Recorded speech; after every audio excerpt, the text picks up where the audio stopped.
get started.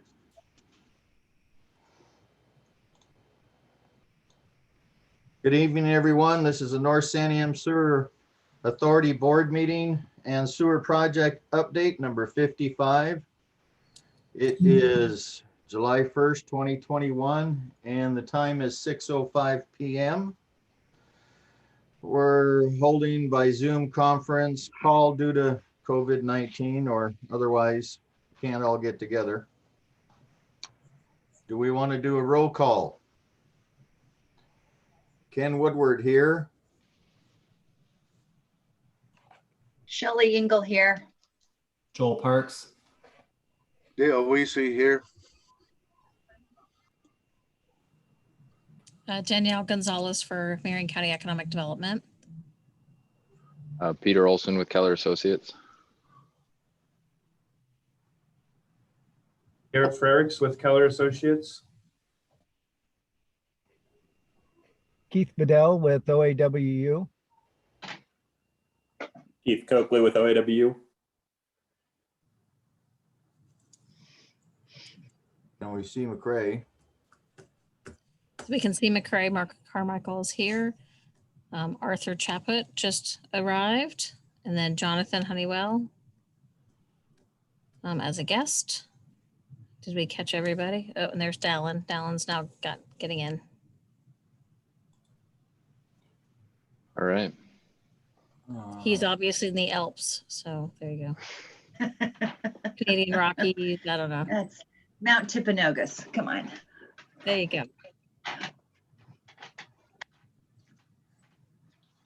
So we're just shy one. Yep, we're shy one. So as soon as Tim Kirsch gets here, then we can go ahead with any action item. At this point, we have 4 out of 5. Or 4 out of 8, excuse me. Jeff Smith, is he on here yet? Nope. Not yet.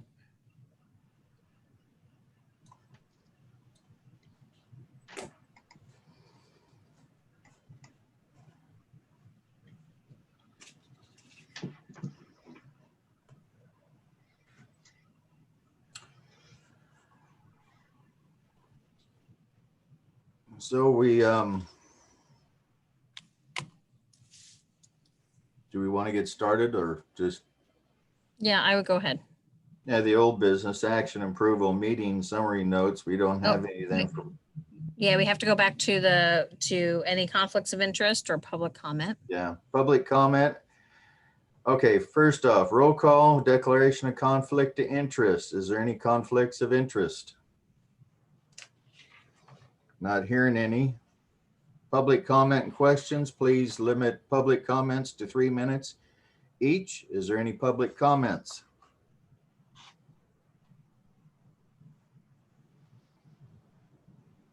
Not hearing any. Old business, we don't have any summary notes for May 6th and June 3rd as of yet. Can somebody send Tim Kirsch? Or I can do it real quick. He needs the information. And the treasurer report, Joel? Nothing has changed, so we still have $766.95, and we have a credit with the legal or with our attorneys for $1,932. Thank you. Jeff Smith is here. He just arrived. Give him a second. And Tim wants the information sent to him right now. Okay. Do you want me to do that, Ken? I just did it. That's why I was on my phone. Okay, perfect. Treasury report, that's done. So we have Jeff Smith, so we have 5. We have a quorum.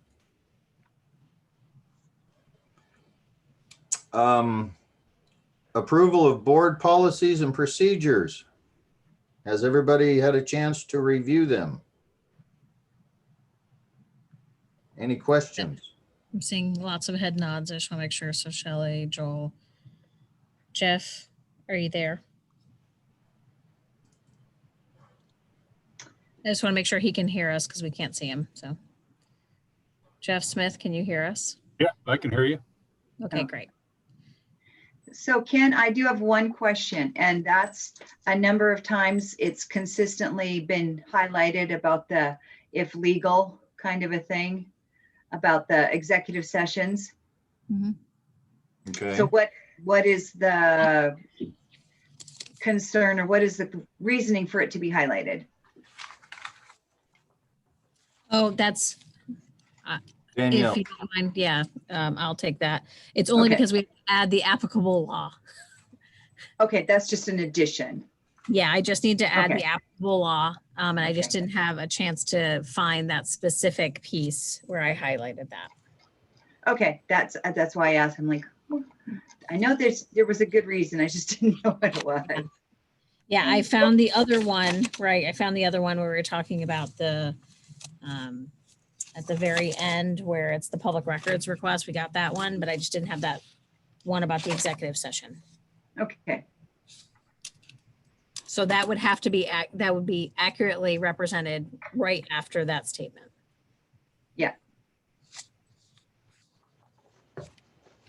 that was to be added in several places, right? Yep, and I Yep. highlighted the 3 locations, Yeah. or 2 or 3, right, yeah.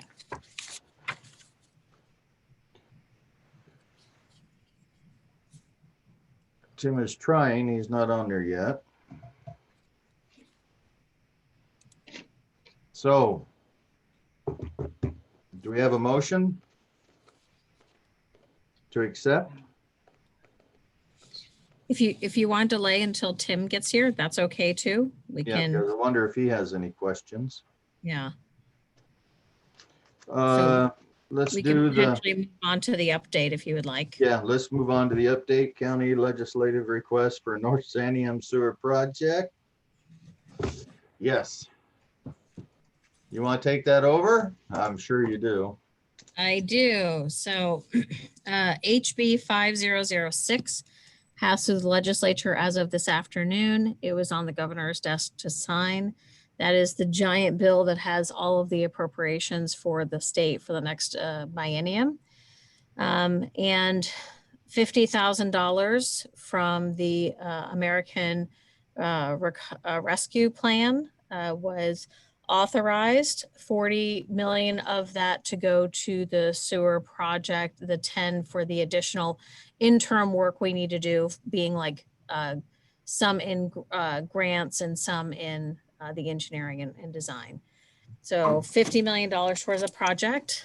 It's a big deal. that's a big deal. Big. So yeah, that 50 million, we still, we asked for 60 originally. 50 is what came out. Thank you. Thank you. There's a heart and a thumbs up. There we go. Yes. There's another 10 million we specifically asked for previously in the wildfire recovery pieces. And so unfortunately, our legislative person that's helped get this through, Barb Young, she has retired this week after this massive amount of money that has come to us. Now it goes to Marion County because of the fact that it's such a large amount. And when you have a large amount of money and you're getting that from any of this entities, you would have to have a significant amount of bonding to do projects like this. So the county is going to take care of that for us, and then pay for things as they come. Now, the way the legislation is written, it doesn't say specifically how or the mechanism to get all of these funds. And so I know Business Oregon and the state they're going to be on a time crunch big time because it wasn't easily stipulated. Some of these came out of lottery bonds, some did not, some came out of the general fund for different pieces of money. If it comes from the lottery bonds, then we'll have to wait until those lottery bonds are sold. If it is out of the general fund, then it's a different situation. So we're just going to kind of play it by ear, see what happens. I see my internet connection's unstable. I apologize. So we'll just have to play it by ear, kind of walk through these processes as they come. I told some of my colleagues, I said, for all of these years, this group has been kind of pushing down walls And now it just feels like they're going to be barriers. It's just much lower for us to get over this hill. Even though there's tons of work ahead of us, it doesn't feel like we're pushing boulders forever up a hill. So that's the legislative update. I will tell you some additional pieces that came in that amount. $3 million was given to City of Detroit for their permanent drinking water system. City of Gates received $25,000 for the replacement of their water meters. Another request, let's see, for City of Detroit for actually the Detroit Idanha Fire Station and Emergency Response Center, another 2.4 million there. Lynn County received waiver revenue loss money to offset the waivers that they were providing. And let's see what else. Oh, staffing capacity for the City of Gates and City of Detroit, as well as Lynn County and Marion County was also authorized through that. That's what The lake I know. capacity, you said? The For lake? staffing capacity. Staffing capacity. Okay. Yeah. And then there's some additional funding for organizations that are not on my list. Hello, there was Tim. Sorry. That's okay. But there was additional monies also going out. Some of the money that we were hoping for broadband went directly to the broadband office, which is great, except for they only have one person there. So that would be hard to actually get money out the door in that scenario. So we're just having some realities of, sometimes when the legislation gets into the last minute, they just kind of throw everything into a big bucket and Yeah. then if it can be distributed over 2 years, which puts a lot of pressure on the state to get that all done and still be good, good equity players in the funding. So that's what I know. Wow. So just a small 50 million bucks, just in case, Tim, you missed that. Tim, did you disappear? There he is. He's driving. Welcome, Tim. You're on You're mute. on mute. Here, let's see if I can unmute you here.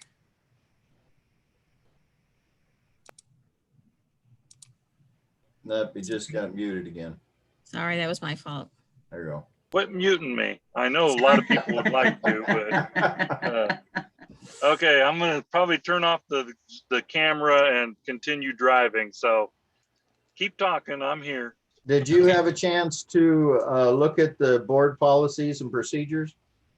I did look at that. In fact, I printed it out and I have it right here. But it all looked pretty standard to me, I suppose. Good. I went through it pretty quickly. I didn't look at all the dotted I's or crossed T's, but it all looked pretty standard. There was a question before you got on the phone, Shelley had about the highlights, and those are just so we can put the actual right law in there. That's it. Okay. Does anybody have any more questions about the board policies and procedures? Does somebody want to make a motion? Chairman Shelley. Woodward, I'd like to make a motion that we accept the board policies and procedures as written. Well, nope, I take off the as written. As it will be amended. I second it. Joel seconds it. Got it. Shelley made a motion to accept it as it is to be amended. Yep. And Joel second. Any more concerns or comments or discussion on it? Do we want to take a vote? We don't have our secretary on here, so do you want to record it? Yeah, I can record it. Okay, So Chair Woodward, yay. Vice Chair Kirsch, Aye. We have Joel Parks, Aye. Communications Shelley, Aye. Dale Weesey,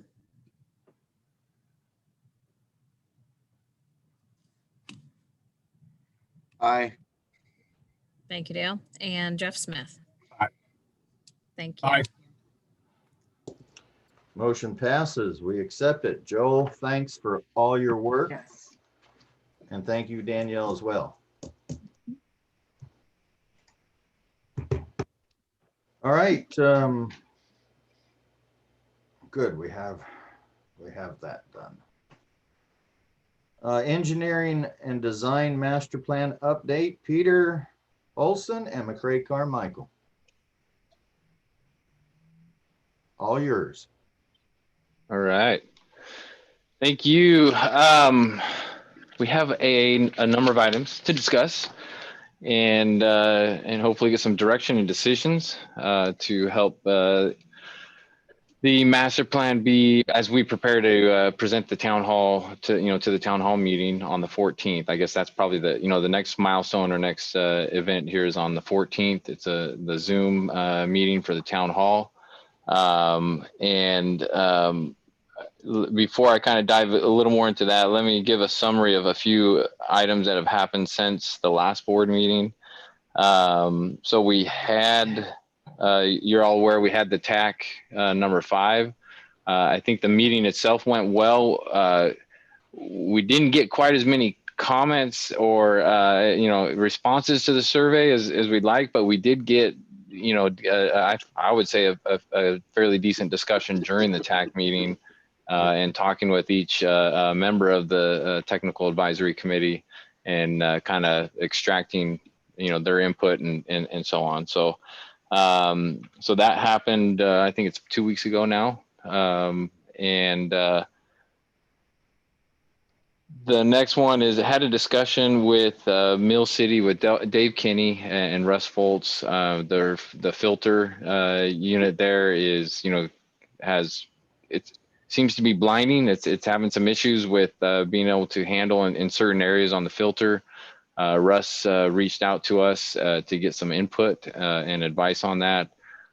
So we did some head scratching and worked with them, gave him a number of different options that he can kind of troubleshoot and get through that. The entire filter is not blinded. It's not, it's not a failure, but it's a concern, when you only have one unit and you can't clean out, take that offline and move to another one, it can make that difficult. So we gave them a number of ideas, but it also emphasizes the need to address the Mill City treatment plant and do, give it some attention sooner than later.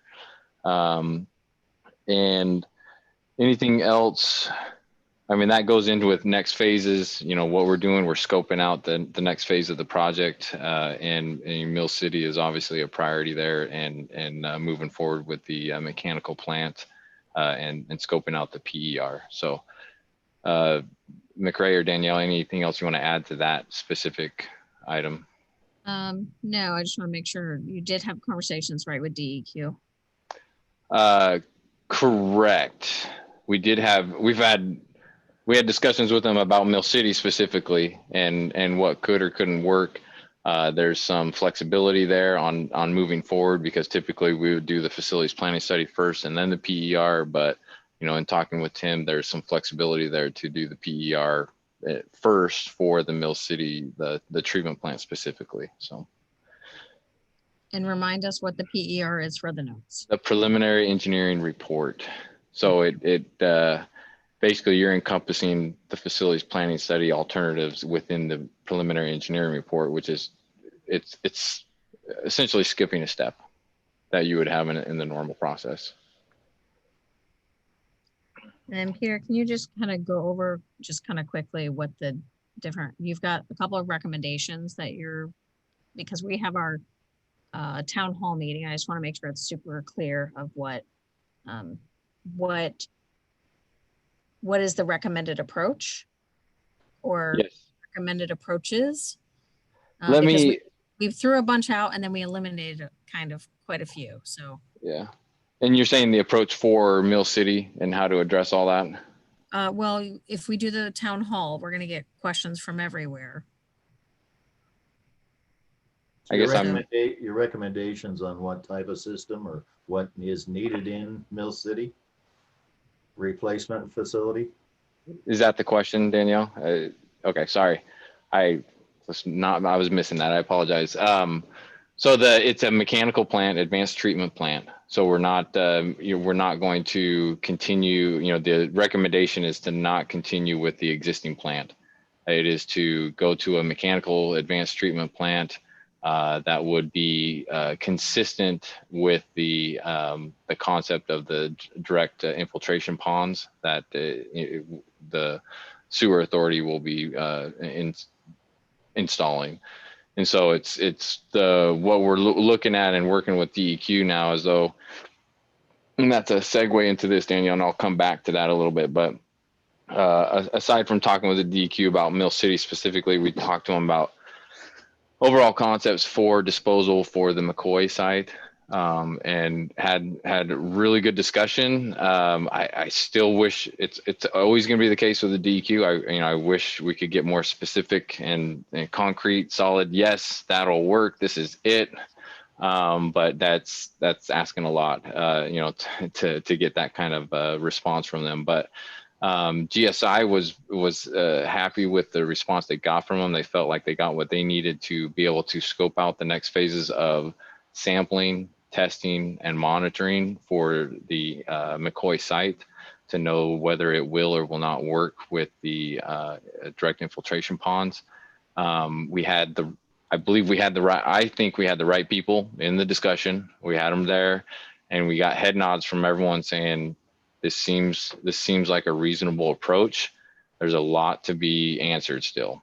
The monitoring and testing, they're not going to say, yeah, this is it, this is done, until we do that. And we're looking at it. They said they reiterated a full year of monitoring of the groundwater, and then after that, doing the modeling and the assessment of that data.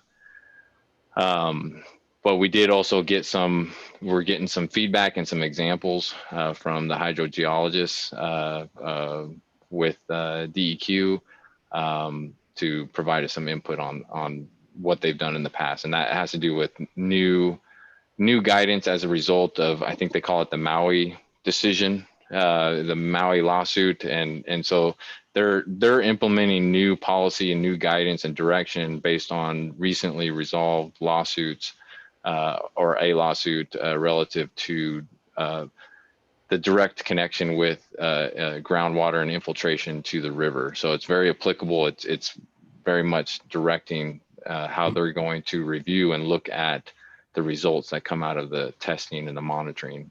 And so they were able to give us the criteria that they're looking for from GSI in that analysis.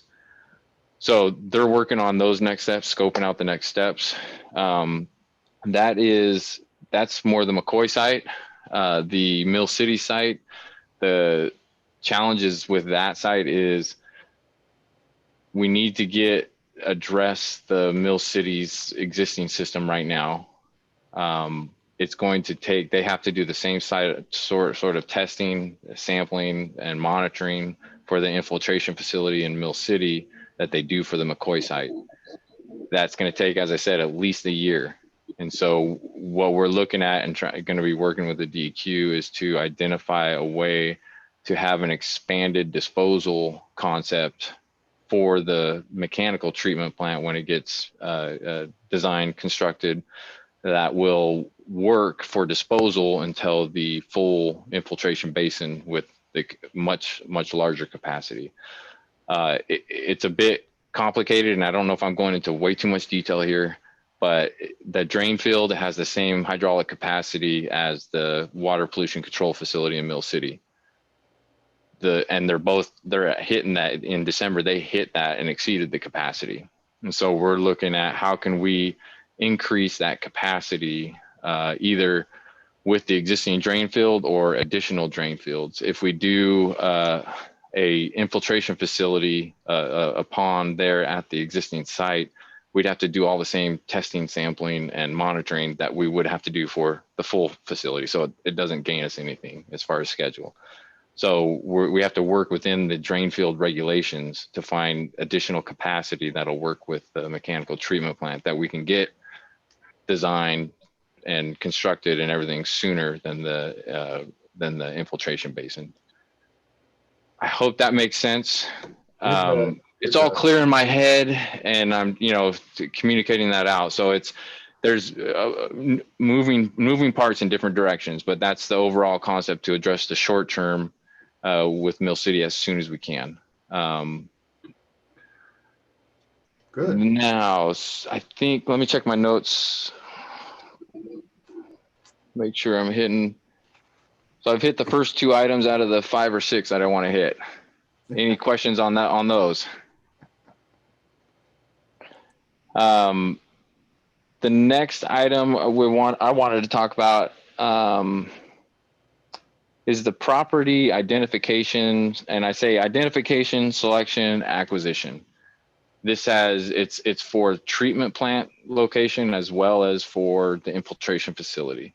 I'll kind of start at the high end of the canyon at the McCoy site. That's our first choice. That's what we want it to be, is up at that McCoy site.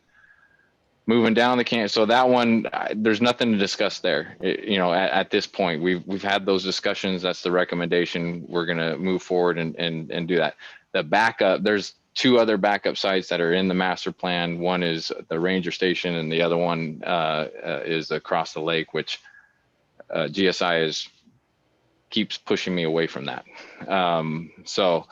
And the ranger station, he's not necessarily pushing me away, but it's a little tougher sell when you talk about separation, being directly connected with the lake and so on. So that's why McCoy site is the ideal one. It's a public agency. It might be hard and tough and challenging, but it's something we can do. So any questions on that site? I just want to make it super clear that would be, the intent is to have something that's fully compliant with the 3 basin rule. That is the goal up in the Detroit and Idanha area. That one location that you've identified, we think is the best opportunity to do just that. Thank you. I just want to make sure that was clear. Yep. So the next site associated with the Detroit Idanha is the treatment plant site. We have identified that off of the old blowout road across on the north side of the highway there. We've identified that location. I know it's been one that we identified very early in the process. It's kind of been the sweetheart in my mind of locations. It's not the only location though, and I want to be clear on that. I mean, but that's what it has the right size. It's a good location. The downside to that location is Detroit's pumping up to it. Detroit's going to be pumping up to anywhere in Idanha. Yep. Idanha is gravitating or step pumping there. We'll get to that later. Is pumping to it, and then it all gets pumped up to the McCoy site. There could be potential to find a site that's right there near McCoy site, maybe even use the upper deck property and negotiate and pick that as a treatment plant site. Either way, you have to get all the flow up there. And I wanted to see if there's any concerns or questions or about the blowout road location, that we've recommended there. Is there any hesitancy or concern about that? I won't have hesitancy until I actually talk to ODOT. About the possibility of doing those improvements that we've identified there. Gotcha. Yeah, I think we can get there, but I won't have any hesitancy until I hear hesitancy from ODOT. Yeah. It's the rise in the road that's the big question. Going towards Idanha. It's kind of a blind spot. Okay. I would echo that for the upper deck property, even more so, actually. So corner, doesn't it? It's kind of yeah, that's way worse. The one at blowout road in that location is much better, and you can design that to open it up and get a pocketed turn lane there. So I'm not negating what you're saying, Danielle. It's nothing's in the bank until you get, you get down the road. So any other questions or concerns about that site as a treatment plant site? I mean, that's what the recommendation is showing is that that's a location that we would recommend pursuing. They always have to be cautious of that's not the authority's only location. And I will repeat that, not the only location. If you want to negotiate and get property, this is not the only location. There are many other locations that will work just fine.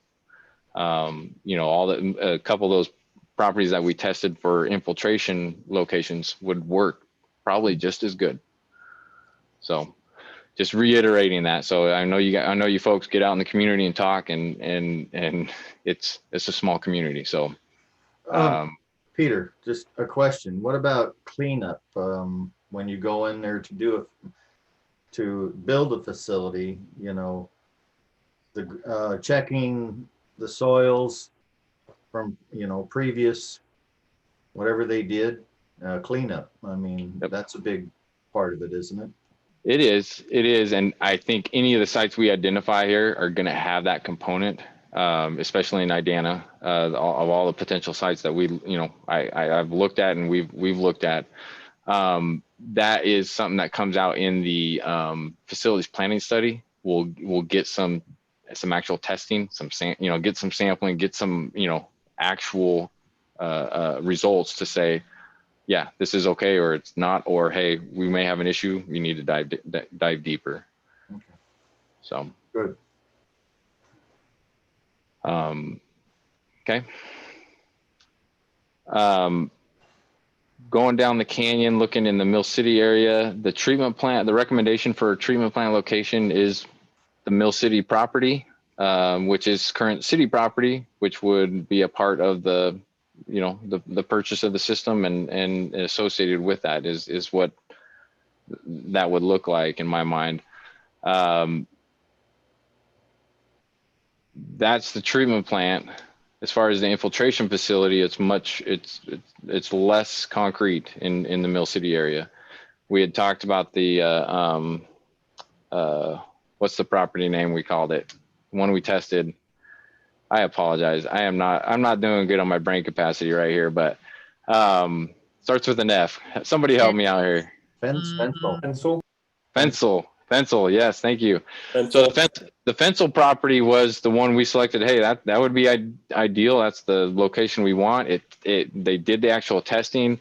Throughout the testing process in the communication with the property owner with GSI, he was very vocal about not wanting that to be a wastewater facility.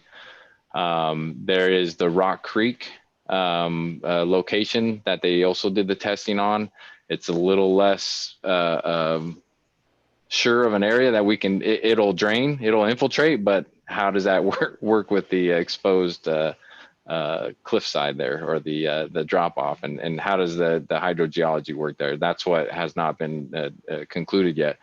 There are other areas also that are, that would work, and I'm fairly confident that we'll find that area. My question is, with that property and with all these other properties, as we look to scope out this next phase, and how we write it up in the this final master plan document to be adopted, is one for the next phase.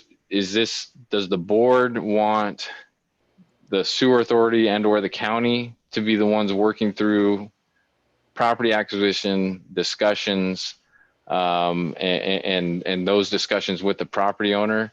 And there's a caveat to that, and Danielle, you might be able to help me out with this, or McRae, or actually Arthur, you probably might even be the best one on this, is can the sewer authority and the county start negotiating and talking with these property owners with this money that is being allocated for the project?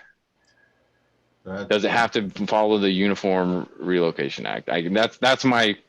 I want to make sure the sewer authority doesn't get in a pinch or in a problem with that. Nobody has the slightest idea, but so go talk to them sooner than later is what you're saying. Yeah. So it's it's federal money, right? So probably, yeah. I'll see if I can find out for you guys. Yeah, So so it's not a problem. It's just knowing what the rules that you got to play Right. by. Yeah. Right. and that's been my I don't understand. None of us understand how that American Recovery money is going to come. That- So That's my concern. So the second part to that question is we have, sub-consultants that focus, more in the transportation world of, right-of-way acquisition, property acquisition, things like that. Is that something that we want to get scoped out to provide that support as the consultant for that? Or is this something that needs to be run through the authority and county or the COG as well? Sorry, McRae. And is that where that should be led, or is it going to be led by the consultant group here? So I wanted to get your input as the board. So I'm gonna try to reiterate what the question is here. Okay, try to narrow it down. In short of, does it go to the contract with the COG to help subcontract that out, whether it be Peter or someone else or his subcontractor? Or do you want the county to be negotiating on your behalf? And that's really what it comes down to. Because the sewer authority, while we can do the negotiation, all of that, the money is not in our bank. Right. Then the question is, who do you want walking through that process on your behalf? If you don't mind, I want to jump in real quick and suggest that let us get a little clarity on how the funds are going to flow before you decide this. I think Michelle will probably be the project manager from Business Oregon, and she should have some advice for us pretty soon on how best to handle this once we figure out what sort of money it's going to be and how it'll get spent. If it's going to go directly to the county, I think you'll have a lot of freedom to choose how you set this up, but it's not clear to me that that's how that'll go. Okay. So pump the brakes, hold on, and It's we'll a leave good it out of the question. scope. We'll leave it out of the scope for now is all.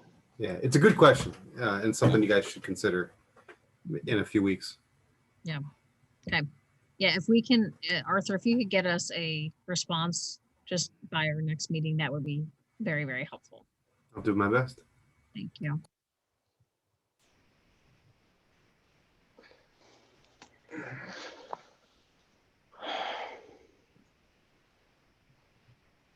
As far as identifying sites and testing for the Mill City, the infiltration basin, and I'll be clear on that. That all needs to be with us in GSI and identifying, sites, things like that. But actual communicating with property owners and willingness and things like that. That's the kind of dividing line. That's where I would separate that. So, and then we would obviously provide technical support. So.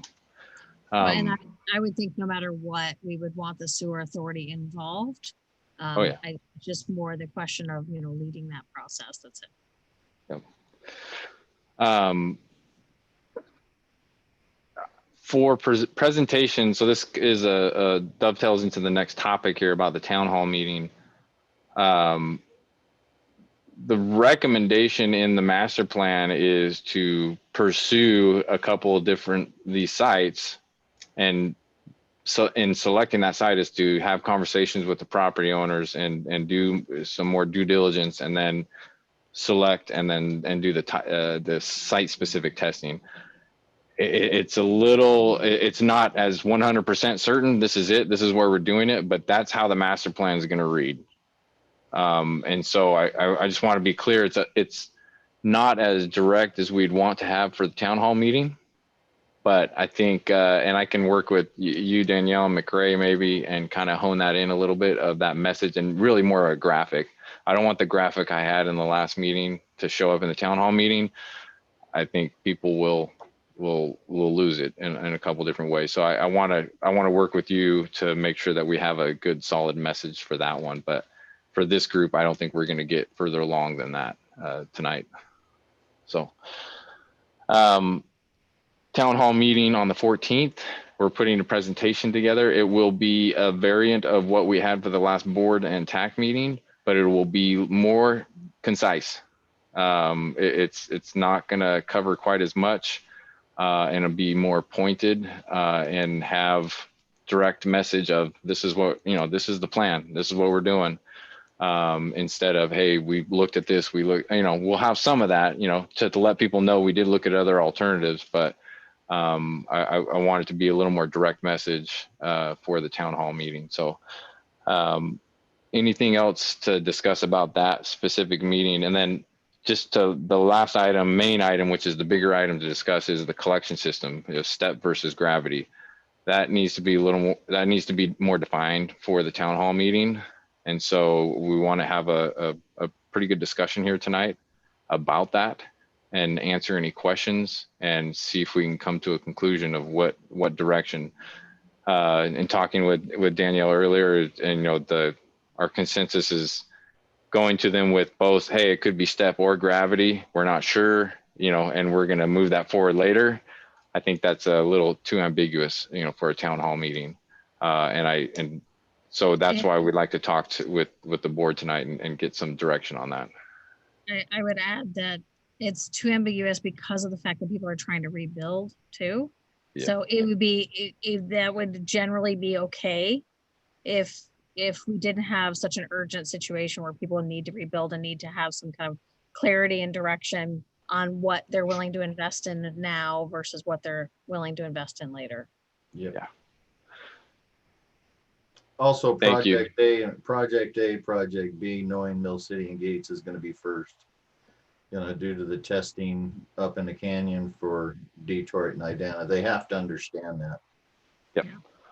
Yep. And I'll have those that figure at the end of the master plan that shows kind of the path, the different paths and how they're moving forward. I'll have that one I want in the presentation. It shows the complexity of it, but also this is where the direction we're moving.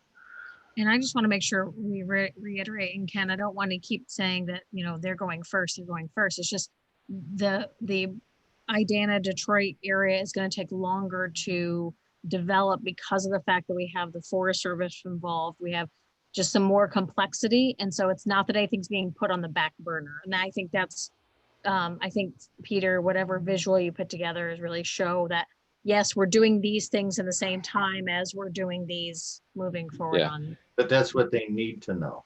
They need to know and why. Yeah. And just so they understand. Yeah. Okay. Yep. Any as far as the town hall meeting specifically, is there anything that Danielle McRae, anything we need to discuss on, or we can talk offline as well about logistics, things like that? Is there anything that the board wants, input on that? That's a very open question. I apologize, but I want to see if there's any direction or input or advice there. I do have a request from Ken Cartwright, KYAC. He would like to broadcast it. And we sent him an invitation and an agenda. So he would like to do that. Will the communications lead be handling that? Would you like us to? I'm happy to talk to him, but that's really not my, Yeah, I mean, I honestly can, yes, we'll figure it out. Yeah. We just need to work with McRae to see how it can be live fed. So we just have to figure that out. I know it's doable. I've done it before. It's been a while. So, so we can figure that out for sure. Okay. So let's say yes. And also let Ken know that we can come talk to him if he wants to do like a Friday or something like that. We'll come talk to him either after the weekend, the Friday after the event, or if he wants us to come any of those other days on the radio and just answer questions too. Okay. I'm not going to promise Peter though. I'll promise myself to do that, and then, if we can get some board members, that would be great too. All right. Anything else with the town hall? Any questions, comments, concerns? Just really quickly, Mary with the Canyon Weekly has reached out to Mayor Trett to ask if she could talk to me. And I'm like, well, she could call me directly. So I'll be talking to the Canyon Weekly, but my purpose to talk to them is to make sure that they put a blurb in that we'll be doing that on the 14th. Good. Yeah, that might be my question, is what kind of advertising are we doing for this? Is there a specific reach out? Are we putting this on social media for each of the cities? What's that, We got you taken care of, Peter. Don't worry. All It's right. been all around We're gonna put you Facebook on the spot. everywhere. Yeah. Perfect. So the answer is, Peter, yes. Awesome. Yes. I know I'm probably asking the obvious questions, but I just, No, you're checking off the list. That's Yeah. good. Right. And all of the cities also received a flyer as well. And I actually took some up. I didn't make it to Detroit City Hall because they weren't on the Canyon side as I was driving up yesterday, but took also some additional posters and stuff with the contact information. The one thing I would say is we didn't necessarily do a good job in saying that people can call in as well. And so we'll probably need to reiterate that. Shelley, I updated the calendar online to have that call-in information. Okay, good. So if anybody ran into that, but just know that call-in information is on the website and the calendar, inside the calendar. It's different than this regular meeting one. Yeah, I know what you mean.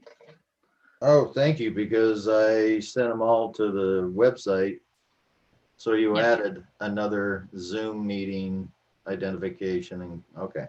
Yeah, I added it in the calendar. So when you hit the 14th, it asks you if you want to download it to your calendar, and then it has all the information inside that message. Okay. All right. I'm moving on to the next topic with the collection system, unless I hear Yeah, anything else. Peter, just real quick. Will Okay. somebody with you guys be updating your page on the website? Because it's not that it's old information, but you have newer information now. And so I just wondered, I mean, I will put the master plan up after it's revealed after the town hall, but I don't know if you guys want to put anything up on or not, or you just want to wait for the master plan. Can I think about that? Oh yeah. Yeah. That's just a thought process. Yeah. Even if we just change the updated dates, I think something as simple as that, it doesn't have to be like a whole reworking of the page, but I think that would be helpful. Yep. I mean, I can do that part. Yeah. Okay. That's all I. Right. Collection system, step or gravity? Step. So let me add some discussion to that. Thank you, Ken. So I can be a little frank with this group, I think, and direct. When I started working in the feasibility study and the master plan and so on, I didn't want to step. I'm not too keen on it. That's just a straight, I'm being straight and direct. But I did promise that we'd look at it and we'd give it a fair shake. And fortunately or unfortunately, the life cycle cost for the step system shows to be the cheapest cost. That does not mean now, and cost is also a caveated term. You have capital upfront capital cost, and then you have O&M costs. And upfront capital cost, the step is the cheapest.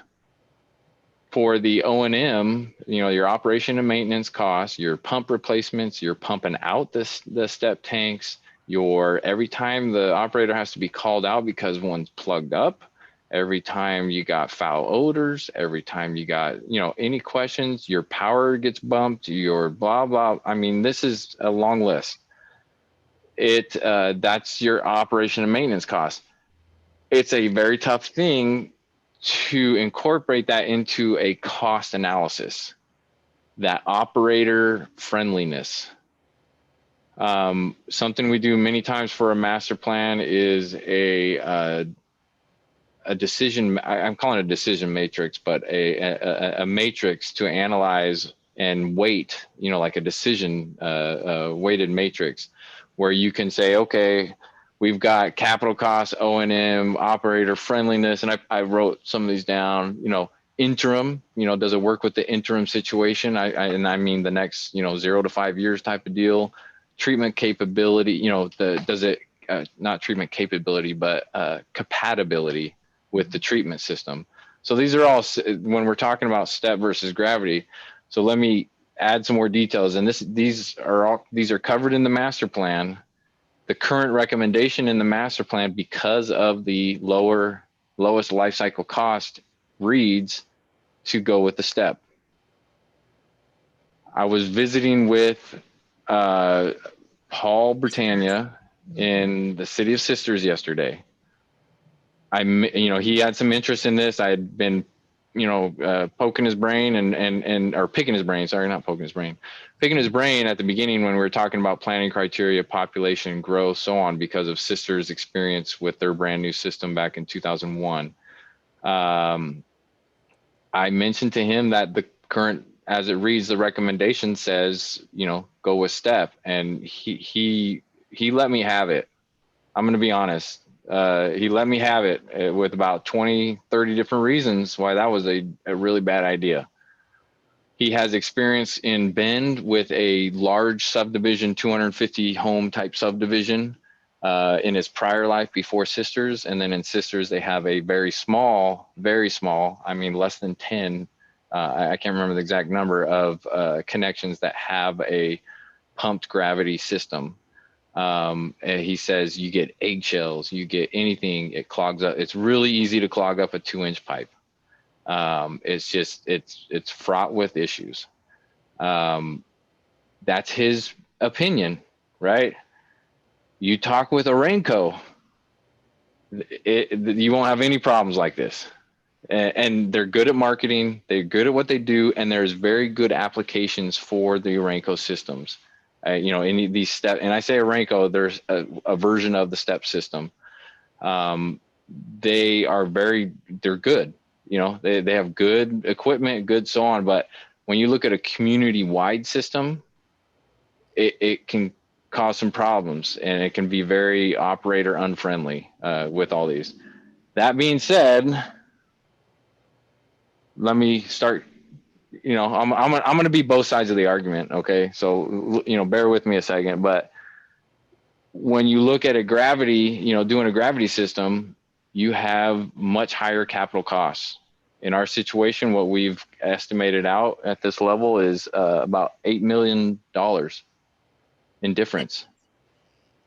So $8 million in capital costs. And the reason is it's deeper. There's a lot of rock. I mean, everywhere is rock. And that's what our assumptions are, is that you're going to be excavating through rock to get down potentially up to 20 feet in some of the lowest points. That is expensive.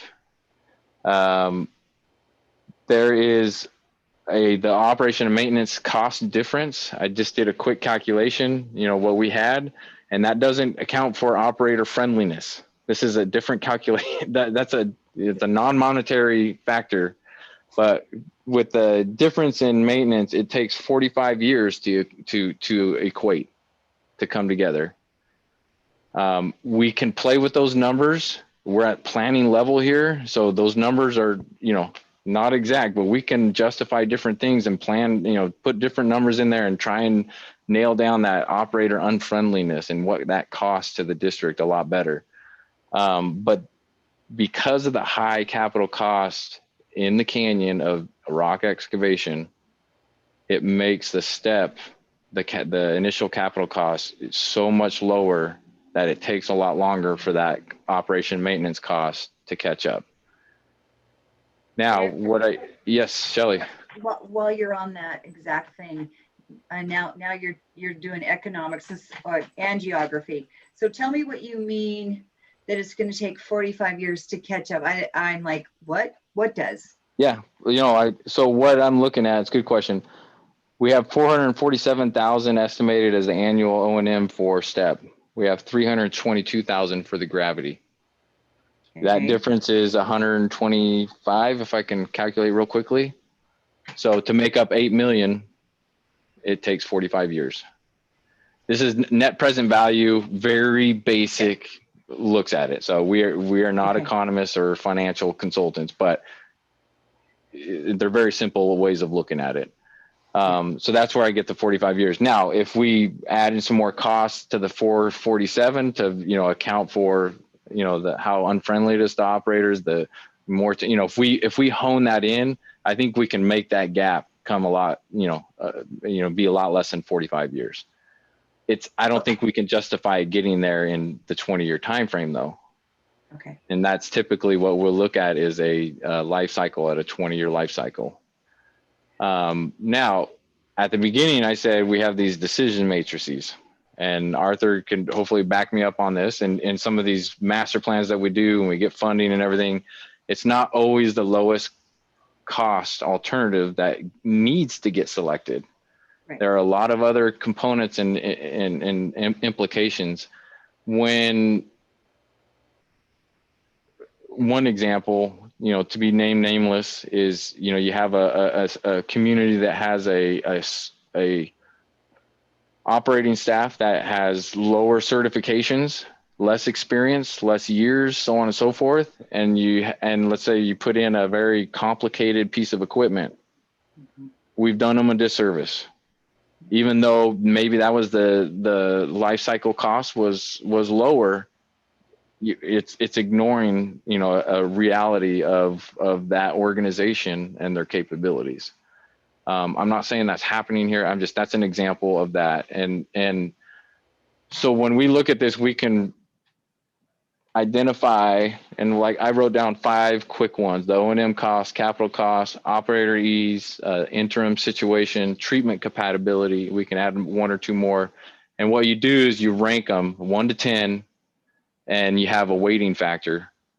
And if operator ease, out of 100%, you can weight that one as, hey, that's the most important thing to the sewer authority, is to have, ease of operation, because it's going to be tough to find operators.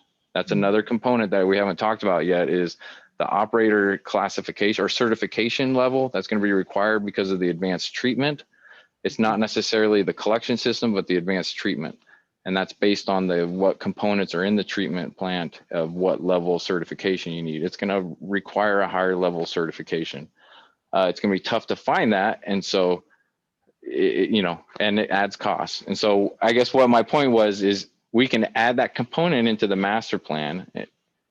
And a lot of times, and plug your ears, Arthur, Heath, anybody who's, you can make it say whatever you want almost. And this is being recorded, but guess what? That's the reality of it, because you have the ability to choose what you think is most important. Now, I say Yes, you can but do whatever we need you can do whatever you want, but it's within reason, within reality, it's got to be defensible. So let me backtrack everything. I'm making a couple people squirm probably, but it's got to be defensible. So let's say that, okay? But it's got to be defensible and realistic there. But that's how you make that work, to have something that is not necessarily the lowest cost be the right decision at the end of the day. Shelley, go ahead. Thank you. And it just shows I'm actually paying attention. So if I understand right, and I don't think I do, the STEP system has a better operator friendliness, or vice versa? No, it's worse. It's much That's worse. why I'm labor making sure that I intensive. understood this. Yes, So the gravity has a better operator friendliness, is better. yeah, Is that right? Okay. Correct.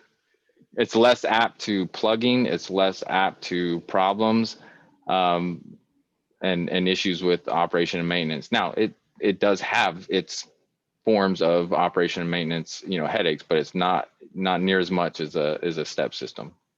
Okay, I Peter? just wanted to make sure that I understood that because if I'm asked, I want to know the answer. Yeah, less moving parts. Moving parts Yeah. and small pipes are the problem. Hey, Peter, Yes, sir. um, Paul, did he say where he worked there in Bend at that utility? Was that Juniper Utility? He said it, but I didn't write it down which one. So I apologize. You probably know more specifics about it. I believe with the new technology and everything, it's gotten way better than it used to be. Okay. And coming into this, I was like you, it's like, well, gravity is just way better, but looking at more information with using HDPE pipe, chopper pumps, and everything else, I don't think there's going to be as much maintenance on a step system as you think. Okay. And you're saying the chopper pumps on the step tank pumps. Yes. Okay. And that's totally fair. 20 years ago, I don't think they had good chopper pumps and better technology with the pumps. So. And with a gravity system, are you going to provide a vacuum rotor truck? Because no matter what, you're going to have plug ups and Yep. overflows. Yep. That's a good a comment, and that's another thing. This goes more against step, so I apologize, Keith. But is one thing you can't guarantee as you look at step tanks and systems. You guys are all septic tank owners and operators right now. When that becomes and the assumption I've had is right. The sewer authority is installing them, so they're going to be responsible for then pumping them out, maintaining, so on and so forth. People are going to be more careful and cognizant about what goes into those septic tanks. That can be a big issue. And so, Keith, I don't know if you have kind of the other side of the argument, because there is, it's, like you said, the chopper pumps are much better and they can handle those types of things and so on. But please offer the kind of the counter to that.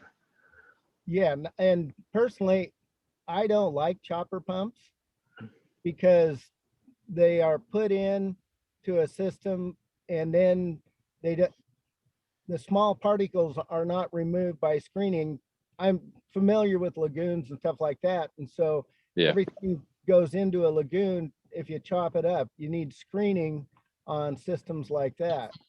And so I don't know if you could require no garbage disposals, which would take care of pretty much all of that. And then the other thing I was wondering is with the septic tanks already installed, could they put they can put a small tank with a chopper pump after it, so they wouldn't even have to remove their existing tanks. Yeah, that is actually, if the tanks are in a good location, that is the concept that we're looking at, is having a small tank that's just, or essentially the pump for the pump. Yeah, and with the vacuum trucks on the sewer trucks, they can go 50 to 100 feet away, and most of these lots are smaller than that. Yeah, we get into a lot of nitty gritty details when we start going down that road with this discussion, at least, but you're correct. So Dallin, I think you had something to add. No, I think I'm probably getting in the weeds, so let's just keep moving on. Okay. Well, I was going to say, I am also going to throw the other piece in about, while the end cost might be cheaper in some ways, I think we have a high likelihood that we'll be able to get all of the funding, the capital funding, or close to all of the capital funding up front, whether or not it's $8 million difference. And so to me, that makes it a little bit different on the cost estimate side. So that's one thing I would throw out there. Also the fact that operators are hard to find. I don't know the difference between what level operator that you would need. But that is a big concern too, especially just since a lot of the operators are aging out. Well, I would say the operator is, certification is a concern for what we're talking about, the difference. And Heath, correct me if I'm wrong here, but the collection system is based on population. So the certification required is based on population. The certifications required for treatment, which is not affected by the discussion we're having here, is based on the advanced type and how many units and what you have and all related to the treatment. So whether we do step or gravity, it's not going to change the level of certification. And step systems, really, they're not overly complicated. They're just a pain in the rear because there's so many of them, and they do need attention. And so that's the issue. So sorry, go ahead, Heath. No, I'll hop in just for a second, just to echo that. That's absolutely right. It's the certification level, their collection certification is going to be the same whether you do gravity or step. The difference is you want your operator spending 30 hours of his 40-hour week working on the individual pumps in the step system and some of the issues that go along with that. Or Keith's absolutely right. They've come a long ways. They're a lot better. And you can look at the community at Coburg that put in a new step system 7-8 years ago. They have a lot of ability to troubleshoot themselves through computers, but they're still a more maintenance intensive system to run. Gravity, I think any operator lined up on the street, if you ask them if they want gravity or step, they're going to pick gravity if they had a choice.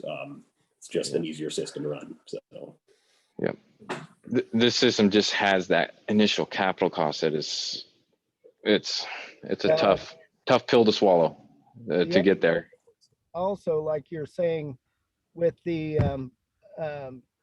gravity feed, it's going to take way longer to put it in than the step system because they only have to go 3 feet deep with the step system. So you're going to have a shorter timeline of construction. Yeah. Yeah, can you imagine doing a gravity system in the Detroit area and on some of them roads with construction equipment and you eat up the whole road and nobody can get by it. Imagine what you've done with the water system, right? I mean, but deeper. That's what I'm saying. Yeah. Dale We won't even get to the water system. Yeah, Dale just Sorry. said less disruptive and shorter time frame. Yeah, I have a couple of questions or comments. So Please. Mill City already has a step system in place. So are you thinking replacing the step with gravity? No. We are not replacing Mill City. The recommendation is to leave what Mill City has. So either way, whether the other 3 communities have gravity or step, Mill City. So the system will still have those to work with. Okay, so Mill City Gates one could be a hybrid of some sort. And the plugging up of the system, the step system and stuff, I mean, yeah, we have occasional plugs and stuff, but nobody spends 30 hours a week unplugging things on our system. And our system's pushing 30 years old now. Obviously, it needs a lot of new components rebuilt in it, but we don't. I haven't heard of eggshells plugging up our pipes. Yeah, there's a little bit of difference. So you guys have, and we can mitigate this with having larger pipes, but a lot of yours they're all 4-inch. And so there's and it's a gravity, so it's a steg, for most of it instead of the step. So you're right, there has less, so we can mitigate that potentially through design, have some bigger pipes, but it's still, that then takes longer for everything to get there. It creates other issues. So, Yeah, and maybe just to reiterate, it's not just the clogging that's the headache for the operators. It's you have all these moving parts in the pumps that you're spending time working on that you don't have in a gravity system. Yeah, the sheer magnitude, the number of them, it goes up quite a bit. And at some point, moving parts either have to be maintained and or repaired or replaced. We have replaced some pumps before, that's for sure. Sure. Shelley, yeah. I have more questions. So I heard disposals, and I've always heard, oh, you can't have a disposal if you have a septic system. So what is the story if you have a septic system? So what's the story with the step versus gravity? That would be something that we do need to talk about more. I mean, like Keith was saying, you can have chopper pumps and things like that. It's just that when you have a disposal, it invites more solids into the system. Just plain and simple. People will dump anything and everything. I deal with my family all the time, trying to stop them from dumping food down there when you can just throw it in the garbage. When you have a disposal, more solids go in the system, more to pump out, more to deal with at the plant. On that note, I will add this, and Dallin might thank me for this, is with a step system, you are starving your advanced treatment system of the biological process. And because of that, you have to add, is it chemicals, Dallin, or just nutrients at the treatment plant, to feed it, because you're taking all those solids out that help with the biological process, and they it's a live system, and so when with a step system, there's additional chemical and additional costs at the treatment plant because you have to do the advanced system because of your disposal limitations. So you kind of get in this catch-22, you know? Okay, but it's better at the homeowner level though, in that regard. Okay, that's question one. My second question is, you said something about power bumps. Now here in Detroit, we lose power a lot. But it doesn't seem like it's hardly ever more than about 6 to 8 hours. It's more like 2 or 3 hours. So what does that mean, step versus gravity? So for a gravity system, it all has to be pumped eventually. But with a gravity system, you're talking lift stations for large areas of town. And those lift stations will all have backup generators. That's the standard, and that's what I wouldn't design it without that. In the canyon, you'll have. That's for gravity or for both? That's for gravity. That's for gravity. For step, okay, you have the pumps there, and you're not going to have a backup generator at every single house. Okay. So then you're left with the tank volume. If you get a longer bump, you're not going to be, and that's something that would be quite the circus act of trying to go around and pump out all those tanks. But it's user awareness, user education. Okay. The more you're flushing your toilets and taking showers and running laundry, when the power's out, you're going to you could have a overflow. Okay, so that makes the step system the bad one for power outages. It's less desirable, yes. Okay, all right, and then I think Keith had something to say about that.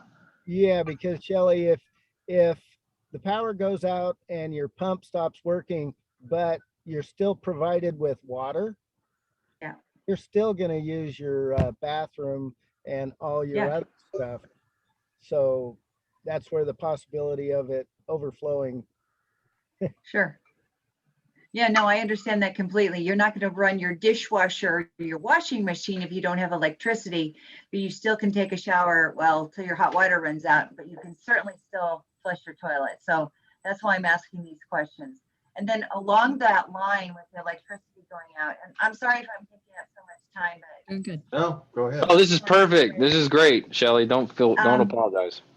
So Detroit specifically, we have a lot of homes that are not occupied very much the 9 months out of the year. Right? You're fading in and out, A Shelley. lot of vacation homes. So what does that mean for a step system versus a gravity system if you have homes that are unoccupied? Is there any concern? Does it make any difference if they're just not around to monitor or be aware? Does it matter? No, you can put systems that will have notifications if something happens, but if you're not there using it, there's nothing to be done unless you have a ghost flushing your toilet and taking care of things while you're not there. There's no need for it. Dallin, though, if your septic tank is sitting for that tank is sitting for long periods of time, what does that cause for treatment side of things when you do come and use it? Right, there's some potential odor issues there, and there's with those pumps, they could dry out, seals on the pumps dry out. So there's probably just some education and owners needing to know what to do to make sure that when they go to start it back up, when they come back up there, it's not going to fail on them. So Okay. maybe not a big deal, but it would certainly need to be paid attention to. All right. That's all my list for the moment. Thank you. I mean, that last one's a good question. I mean, that's a very good thing to consider. I mean, because then when they do get there and they start it up at the beginning of their vacation, or someone's there and it fails, well, now if it's on a weekend, you know, that you got your operators got to get out there, because the homeowner's not going to, you know, if the sewer authority has it, all responsibility of the sewer authority, then it's, you know, that's the headache of the maintenance side of it, you know, where a lot of issues with gravity collection systems, unless there's a plug or a complete lift station failure, you can put it off for a couple days and it's going to be just fine. So I have a question for Shelley. Do you find that you guys have a lot of people that just don't go up in the winter? And like, would 5 to 6 months, you know, we're talking 5 to 6 months away. Is that going to really impact those septic tanks and all that? What has occurred pre-fire was a lot of people brought their RVs up on land that had not been developed. In other words, they might have a septic tank and they might have power and water, but they don't have a house connected to it. So they have their infrastructure as such for their RV, but they'll be here from Memorial Day to Labor Day, and then they're gone till Memorial Day again. That was sort of my question. We don't have so many homes that nobody comes to all winter, but we certainly have a lot of the RVs pull out and they're gone. Yeah. And then I'm just going to throw one other thing out here. I think we might be underestimating the cost of travel. So if you have this much area to cover, it is likely you wouldn't be able to just cover it with one individual. And so I think that we are probably underestimating the cost for the O&M on, at least on the step system side. If they're having to travel to Idanha, then down to Gates, and then back and forth. So that's just the only thing I'll say on there. Yeah, And then- Dallin and I can pick that apart some more and yeah. Thank you. And Dale had his hand up. Yep, thank you. On the power outage side, that's already being dealt with on a daily basis for anybody that's had their system replaced in the last 15 years, 20 years.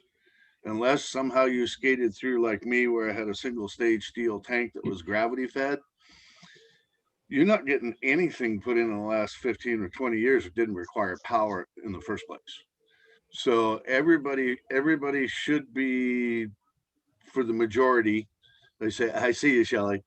Everybody for the majority, their system, 85% of the systems at least are going to be using some form of power. Whether it's going into a sand filter, a pre-treatment tank, advanced treatment. My system replacement was a pressurized drain field. You can't pressurize it if you don't have a pump. So it's kind of almost the same kind of a comparison when you're talking a step system requiring power, because even the majority of the septic systems are still requiring power. And people know that when the power goes out, you better curtail how much water you're putting into the septic system. So I just keep the comparisons. That's my viewpoint of keeping the comparisons somewhat copacetic with each other. I would assume though, if you start urbanizing by putting sewer systems in, you are going to get people that are not used to septic tanks and won't have that knowledge. And so if that if whatever approach, education will have to happen, because there's going to be people that have never dealt with it before, we can't make that assumption that they'll know how to curtail and all of that stuff. So, and Tim had his hand up. Jill had a question too. Okay. So what I was looking at in this papers looked up before is the census shows population for Mill City being up 50% by 2045. Is one of the systems more easily expandable than the other? Because 25 years comes sooner than we think. So That's a great question, and there's debate on that as well. I'm sure. I have my opinions. I think the gravity is going to be better, but you talk to the manufacturers, and they'll say, well, you just when it's a single family homes, yeah, it's probably not that different. Right? It's just another connection on the main line going through, and you make that connection. When you're talking about a restaurant, a hotel, any commercial, any kind of connections like that, step becomes a little more complicated and making that connection. If you had a hotel, and I don't know, I'm just throwing numbers out there, right? I mean, if you had like a 40 room hotel, how many step tanks is that going to take? And it starts to become a little bit of a logistical in finding space even to put all those and things like that. So for expandability, when you're talking about 50% growth, and Heath and Keith, you might be able to have examples and help me out with this one, but I think the gravity is way better, especially when you're talking about that type of growth. Gravity is going to be much better. So as built right now, either one of these, would they be able to handle 50% up to that 25-year mark? You know what I'm saying? So yeah, your gravity at 50% growth, gravity is going to have growing pains too, though. You're going to have different, new lift stations or expanded lift stations. 50% growth is such high growth that no matter what you put in, you're going to have some growing pains. well, we start putting in sewer systems up here, we're going to see growth, because that's what's been keeping growth from happening, is not having the sewer systems. So we're definitely going to see property values and things like that going up, but growth is going to happen. So with the sewer system, like I say, if it was built today, is it going to handle enough growth for 25 years, or are we going to be expanding it in 10 years or whatever?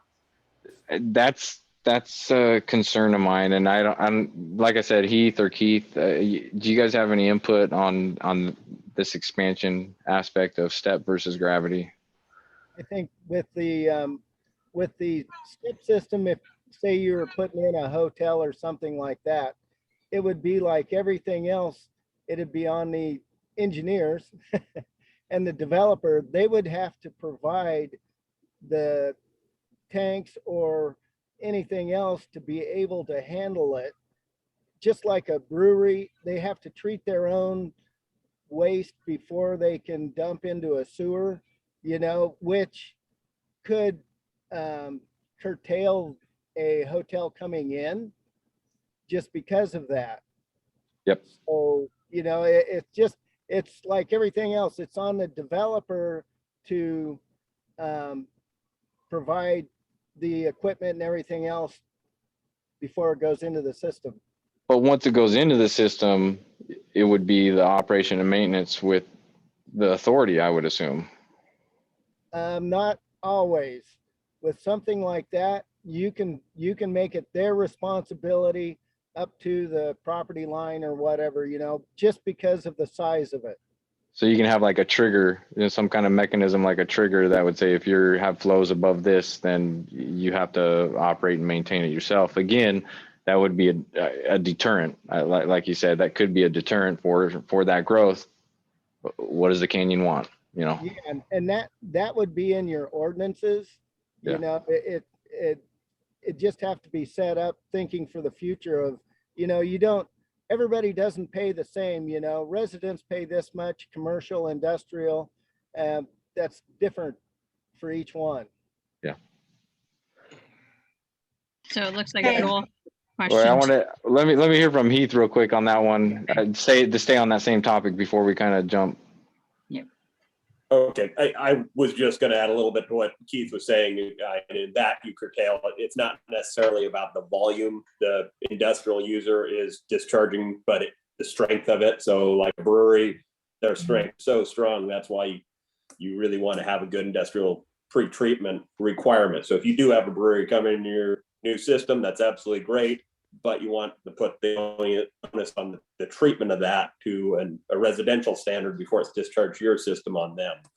As far as the cost difference between expanding the gravity to step, I agree with you, Peter. 50%, it's going to be a huge cost no matter what. There's going to be hurdles to jump over. My personal opinion, and I'm showing my bias here, is the gravity would be better suited for that. But I view it when I look at a gravity system. Okay, if you have a town of 400 people, you might have 4 lift stations. If you have a step system, now you have 400 lift stations, and that's how I kind of explain it to people when you're looking at the difference between the gravity system versus the step system. So yeah, That's a I would good just let me make one comment on Heath about the strength of the stuff coming out.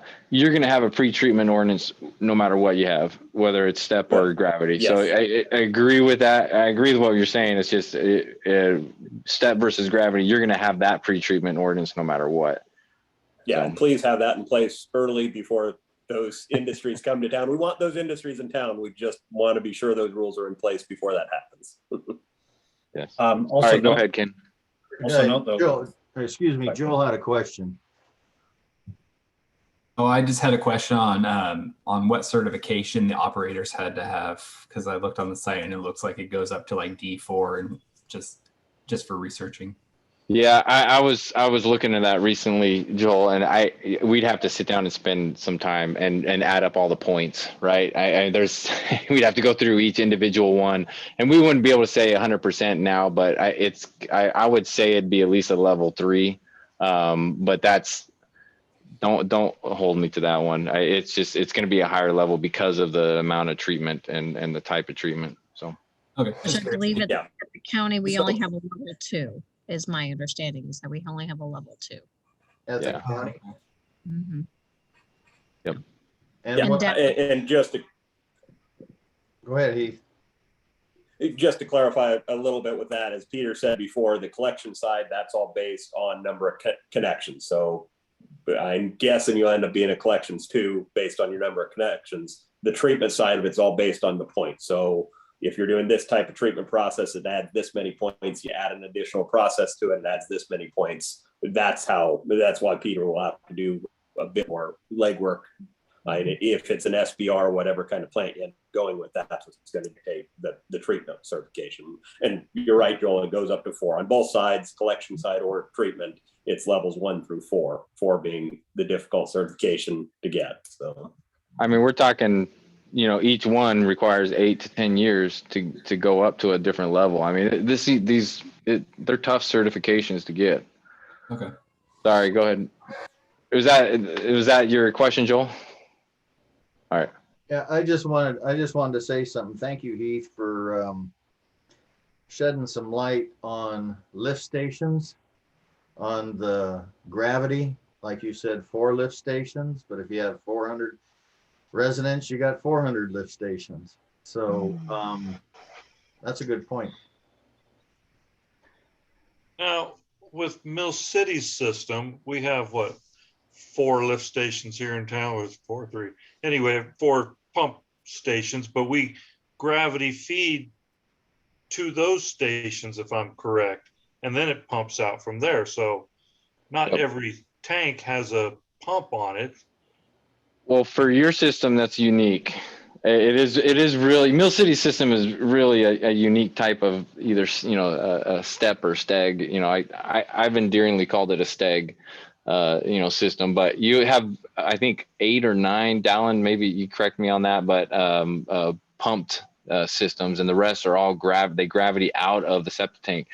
And it's not that we can't do that for some of these parts of these communities, but the mix becomes, that's gets into little nitty gritty details, up on Detroit, up on the, on the mountainside there, might be able to get away with doing gravities and not having pumps. But then where those systems meet, that's, I got to talk with people way smarter than me and figure out how to make all, that's going to all work. So It's like Detroit would all flow down towards the lake. I would think if you had a system, a big Except pump for we station needed to right go the there. other way. yeah.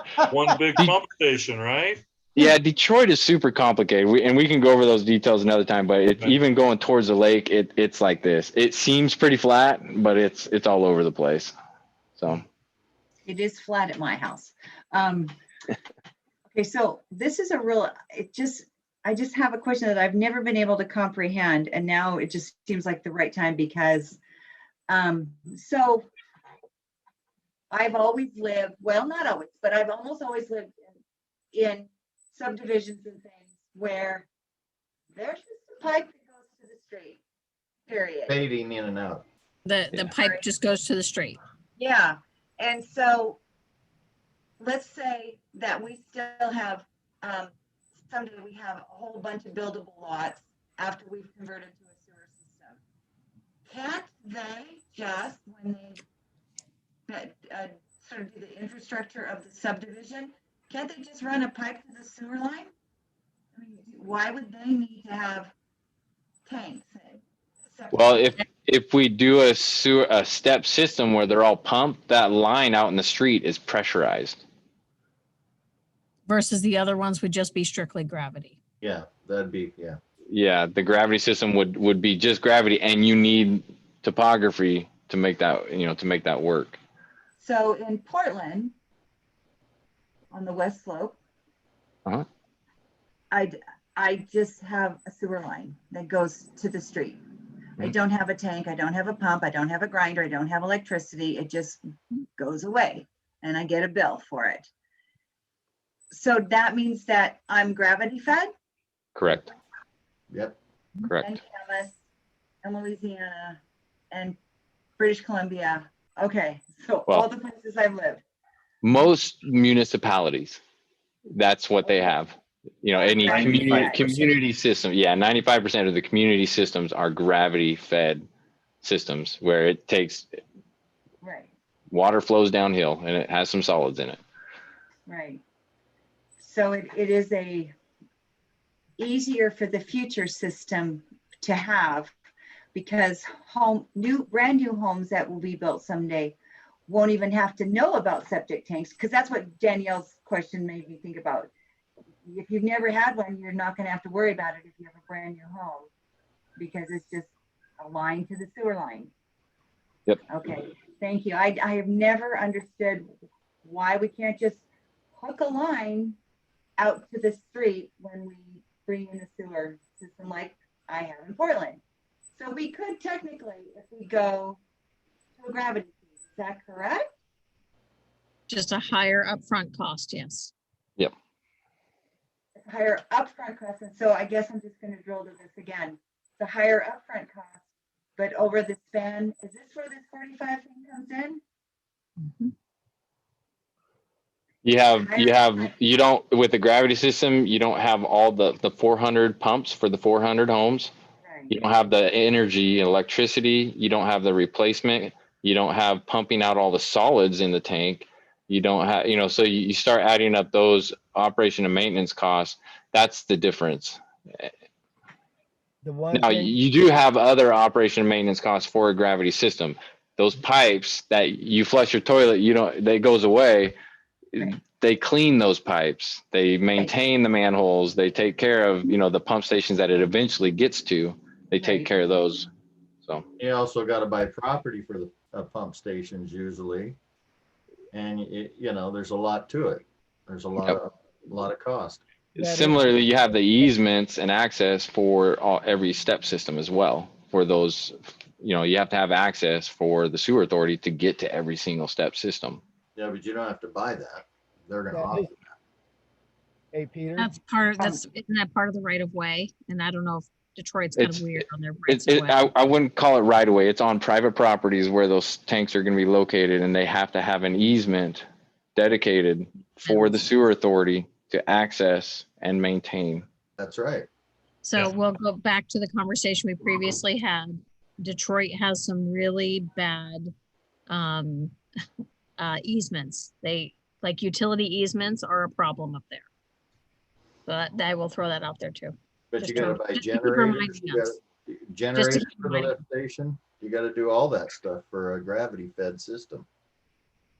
So, Peter, I think with the agreement to hook up with the tank, they don't need to have an easement. Specific easement. No, it's just like with a septic tank. You call them, they come pump it out. You don't give them an easement or anything. They just come in and do it. But the one thing is, like you're saying, you've got to pump the tanks out and deal with that.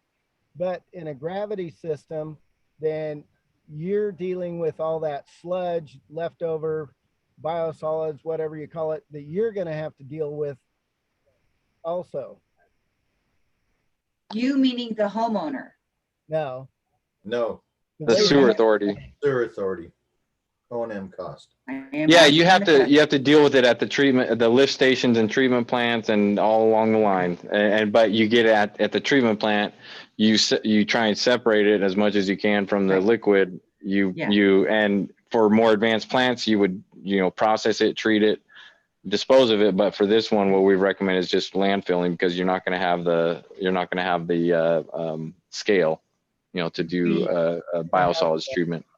Because we're going to have a two-step system. Hold it one at a time, please. Shelley. And that reason is because if we have a step system, it takes care of more of the effluent before it gets to the plant. It pulls out a majority of the solids. Okay. Tim. So in Mill City, we own the tanks. The property owners, when they build or whatever, put the tanks in the ground, but as soon as it's there, they turn it over to the city. We own the tanks, and we do have an easement onto the property so that we can maintain our tanks, right? So that way we can go in and have it pumped whenever we want. We try to have a rotation schedule to do that, to pump them. But I guess one of my questions was going to be, so say in Detroit, because of the topography or whatever, how deep are those pipes going to have to be buried, and how much concern about running into solid rock are we going to, do we need to have a level of concern there? Because is it something that you can blast through or whatever, or do you have to pipe around solid rock? I don't know what you got to do there. It's called rock excavation. You rip it out, and that's the reason for that $8 million higher capital upfront cost, is for the gravity systems is deeper. You're going to be excavating more rock, and that's what we've assumed is rock excavation, because I think that's a pretty darn good bet. So we're talking based on everyone we've talked to. 30 feet deep, or no. That was the other thing. In working with our staff, we made it so it was 20 feet or less, and I tried to keep it actually to 15 feet, and we tried to keep it as shallow as possible, knowing that that's going to be an issue. And we're talking solid rock, right? Yeah, it's rock excavation. It's not ripping. It's not just pulling it out with a bucket. It's saw cut or blasting and so on. Okay. Or rock boring. So you have Arthur, and then you have Dale, and then one piece right before Arthur starts. When I worked with HBH on the broadband fiber, there were some very specific places that they thought were very difficult, and there was like a series of maybe 3 or 4 roads that they were really pushing for that are difficult. The rest they didn't think was going to be a problem on the broadband fiber side. So just know that I'm hearing that there are specific streets, not necessarily all of Detroit. So you got Arthur and then Dale. Thanks, guys. So I'm not an engineer and wouldn't dare give you any engineering advice, but I do sign a lot of checks for water and sewer system improvements. And I've seen in one case, a problem where the city didn't have easements for the step system tanks, and it caused them trouble later when they wanted to go do improvements on the system using federal funds. So that project was using CDBG and DEQ money, and both of those prohibited them from working on private property. So they had to go negotiate easements with everybody in town that they didn't have an easement for before they could do that work. It was very expensive, and they had to pay lawyers, and it was a pain in the neck. So I would recommend talking to folks and considering having that easement in place if you do go with a step system. The other thing I would say is that having signed a lot of checks, I can't think of any project I've been involved in where we put in step systems in the last several years, but I can think of a large handful where we were removing those, where that was the purpose of the project. Thinking about Irrigan, thinking about Lapine, both of those are communities where we went in to help them remove old step systems about which those communities had nothing good to say, especially Irrigan. Maybe it would be an interesting group for you to talk to about the troubles that they had with step systems. So thanks. Appreciate you letting me give my 2 cents. No, good. Thank you, Arthur. And you got Dale, you're ready to go, sir. Thank you. There's numerous areas up Highway 22 that have sunken grades to try and stabilize the road, and they're constantly repaving those. How do you keep the pipes from breaking with land movement? So I know which areas you're talking about there it's around the lake specifically. Is that the ones you're pointing towards, Dale?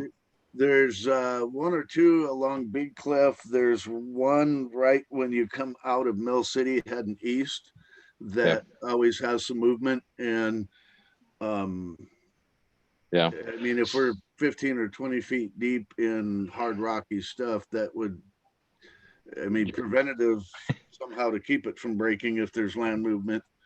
That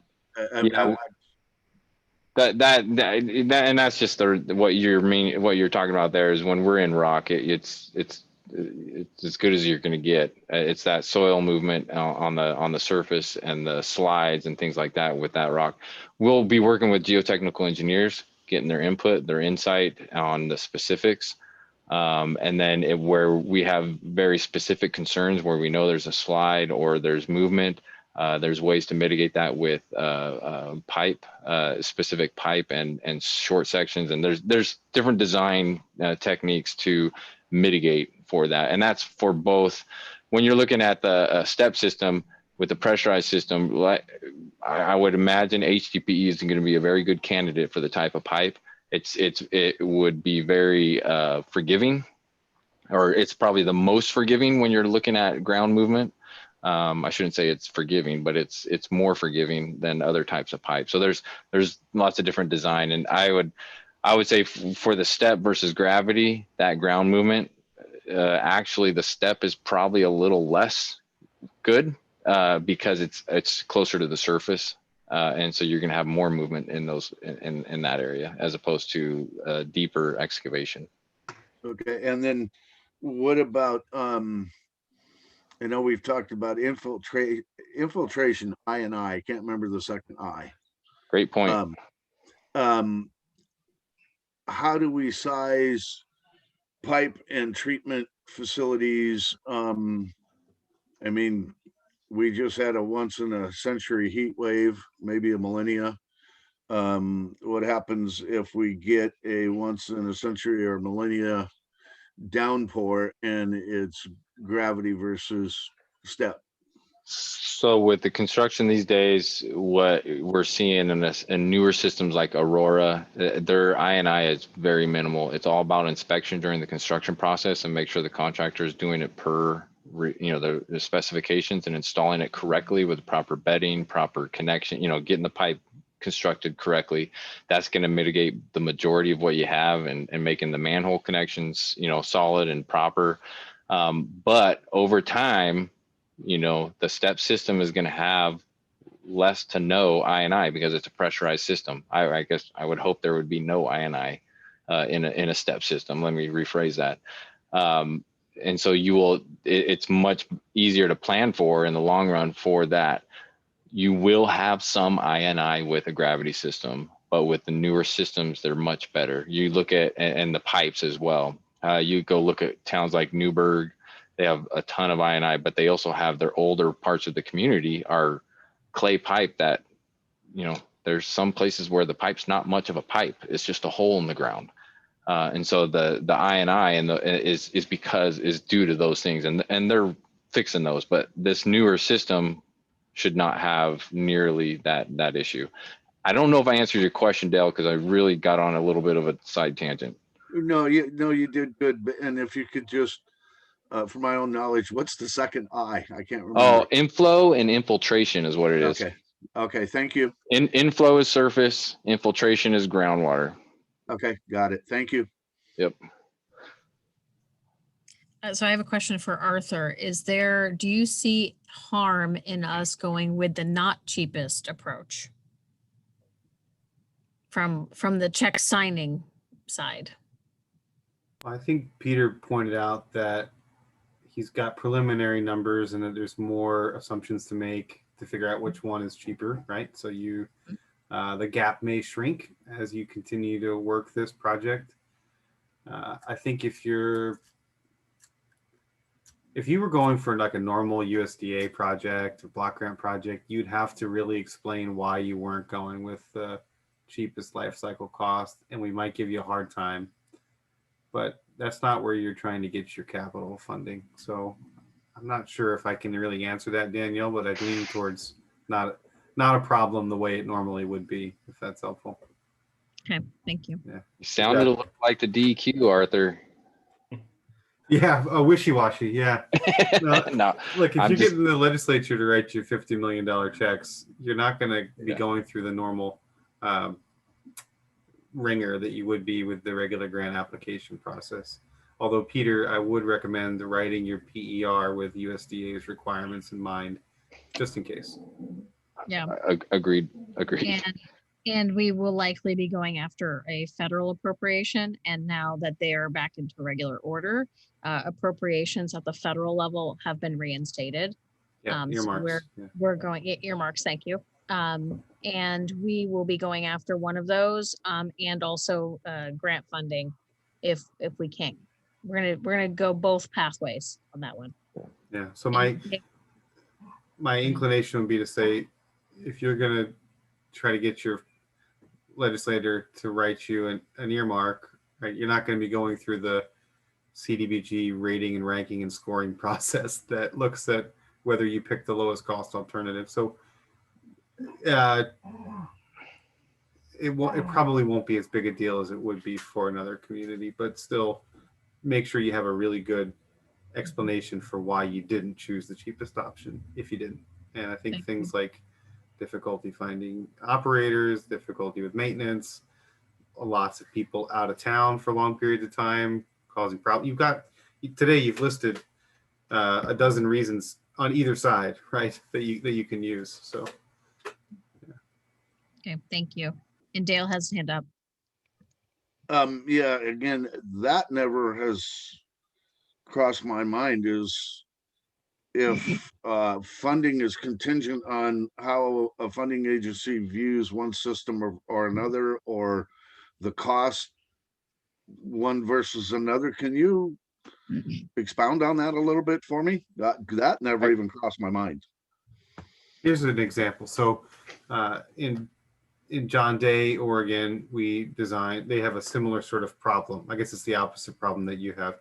They're in a deep canyon and the land goes up away from them on all sides, and they were discharging into the river, and permit requirements were getting more and more strict over time, and they were having trouble with compliance. And they were looking at this. Now, they're not subject to three basin rule, right? It's not one of the three rivers, but they were looking at this and trying to figure out, what do we do to get out of the river? They could pump something up the side of the canyon to a flat spot, but if you've ever been to John Day, I mean, that's a lot of pumping. There's no land available in town for disposal. So what they settled on was Class A treatment and infiltration into the ground, an infiltration gallery. And they put this together, applied for and received some funding from block grant program to start the design, and then went after USDA funding for construction. And USDA said, hold on a minute, you have to prove to us that this is a modest proposal. This is a pretty expensive system. You get Class A treatment and infiltration. Why not just upgrade your mechanical plant and keep discharging into the river? Why not pump it up over the hill to a flat spot? So they had to pause, go back to the drawing board, do a whole bunch of math and engineering analysis to figure out what was the cheapest option, what was the modest option that USDA was willing to pay for. At the end of the day, their intuition was right, or at least that's what their math said. And this advanced treatment system with underground infiltration was the cheapest option, and that's what they went back to USDA with. So no normal funder is going to want to pay for something that's more expensive than what you need. They're going to say, what is the minimum to get you into compliance or to get your functioning system? And that's what they're going to want to pay for. Like I say, you guys are taking an unusual approach to assembling your capital. So it may be less of a concern for you than it would be for John Day. Yeah. And the long-term sustainability of the sewer authority and the finances is a good argument when you look at this, because where do your rates come from? Your operation maintenance, and then whatever, financing from capital expenditures. And so if the operation maintenance can be lower because you can get the capital expenditures, funded elsewhere, that's the minimize O&M, cost strategy, and so but it has that higher capital. So to me, that's for a new sewer authority, that's a pretty good argument. And Dale, just so you know, if we have to go out for any federal funding through USDA, when you have a project that's over $10 million, they require you to actually go through a Value engineering. Yeah, value engineering anyways.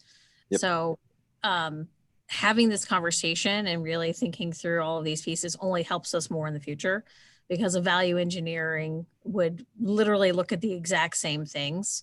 And then also, if you get federal funding through, USDA or one of the other federal funders outside of an appropriations or an earmark, then you actually have to comply with some of the federal regulations of taking certain types of steel, American steel, and all that kind of stuff.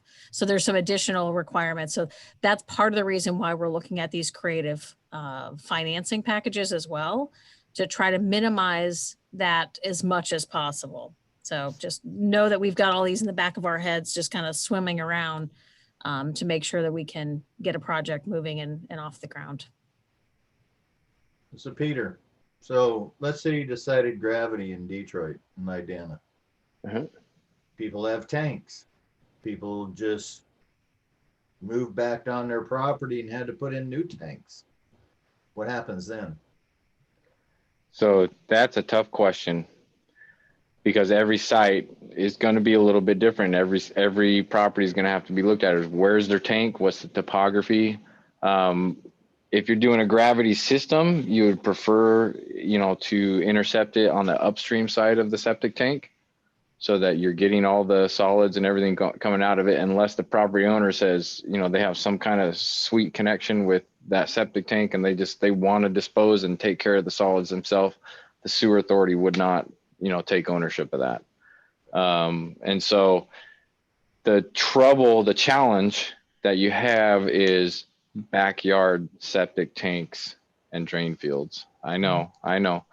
And so that's a challenge that we will have to work through.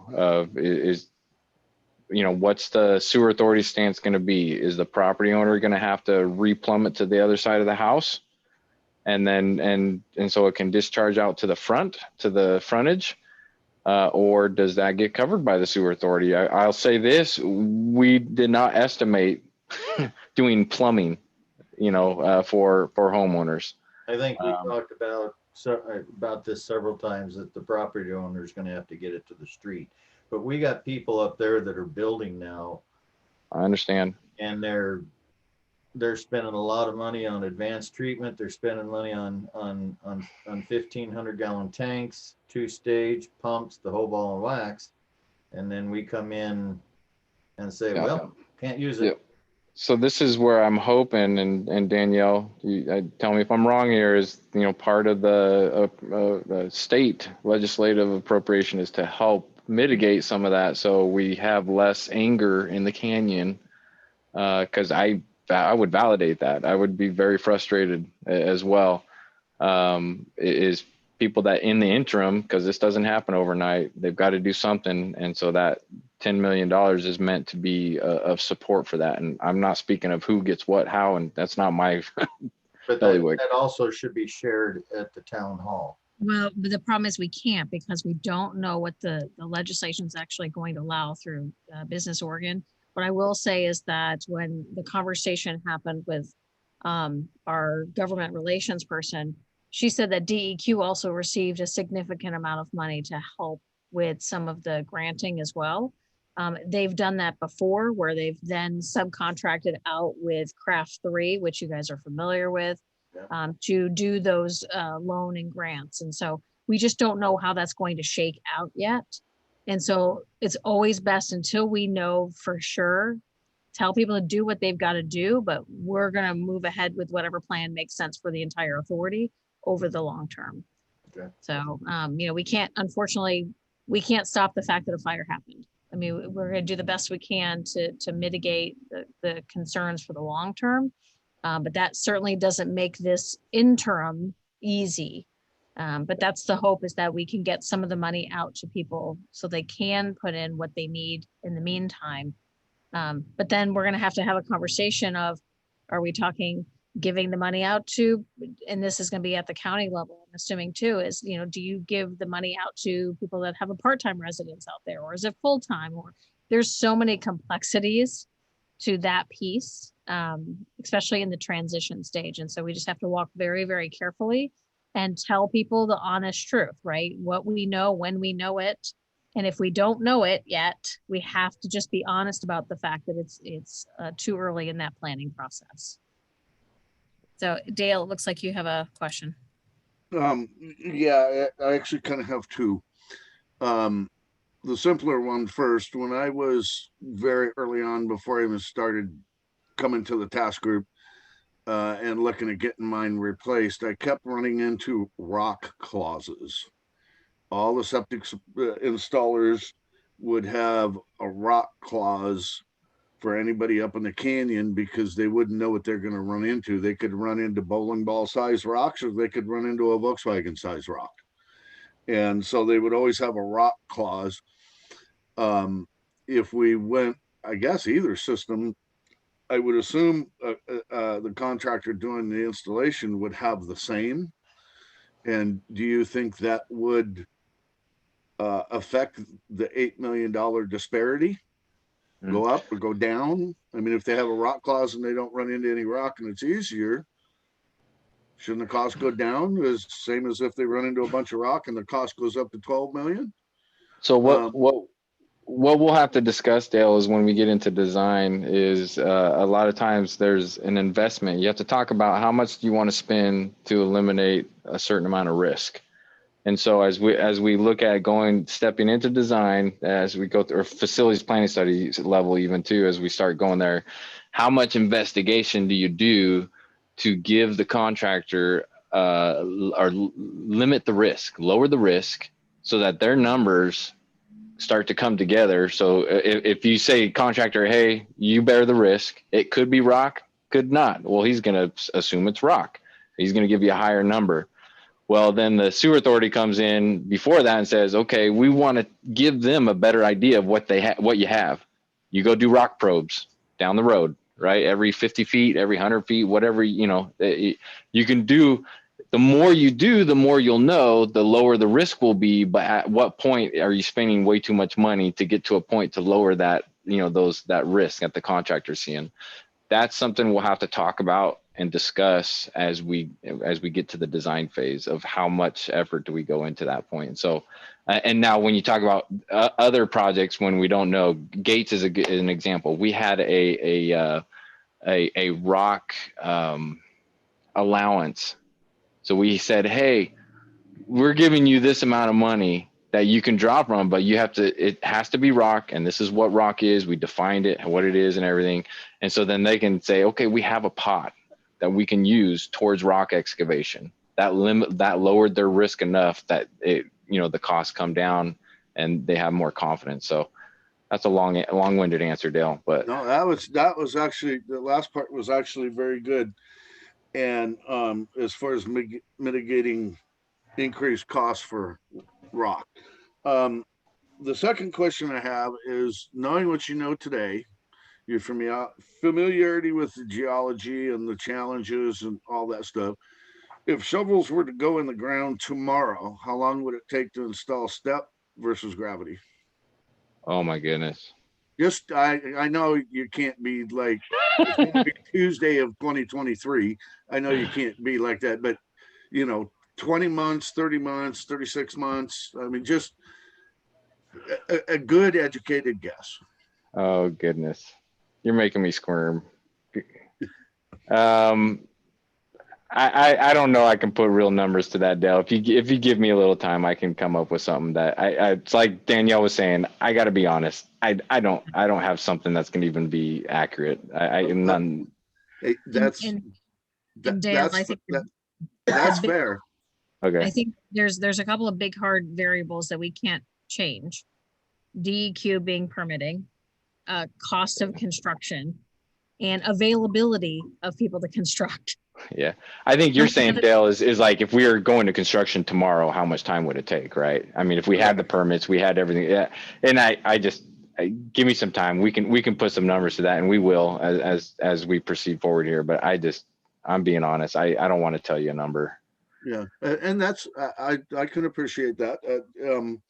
But that is one of the huge influences with people rebuilding outside of the construction costs themselves right now. Sure. Is I mean, if they're looking at 2 or 3 years at the soonest before they can get a connection, that's a huge influence. Yeah. And so, that's why I'm trying to get some kind of vague idea.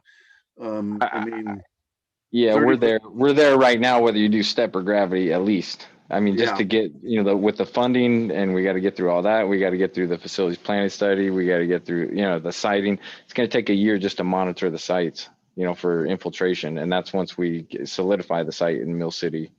So we're down the road there. I mean, that's At least 2 years before anything gets shovels in the ground. minimum. Okay. Minimum. I mean, I'm saying more, because we do the facilities planning studies. We got to step through all that process. We got to permit it. You got to get your water pollution control facility permits. You got to, work with the DEQ. It's 2 or 3 years. It's a full speed sprint for all of us as best we can. yes. We also have some variables that are immovable. Yep. I know and it doesn't sound like it's gotten any less complicated with this Maui lawsuit. It sounds like some of the things could change on the fly. Yeah, it's some double-edged sword, the Maui lawsuit, because at least you have some sort of definition.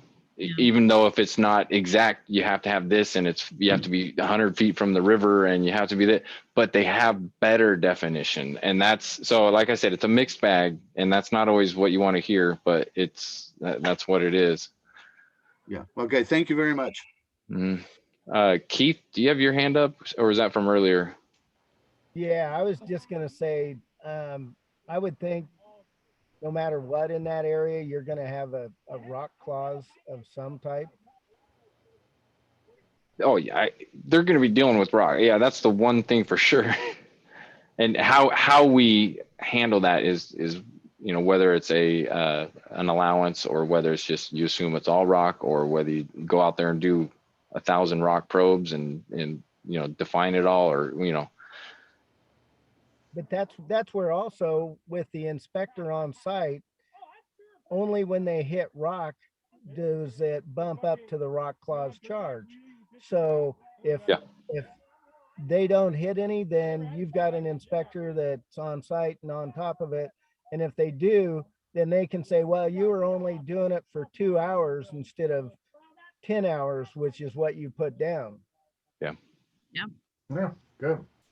Correct. So Peter, today you're needing some guidance because we really have to put something into the final master plan.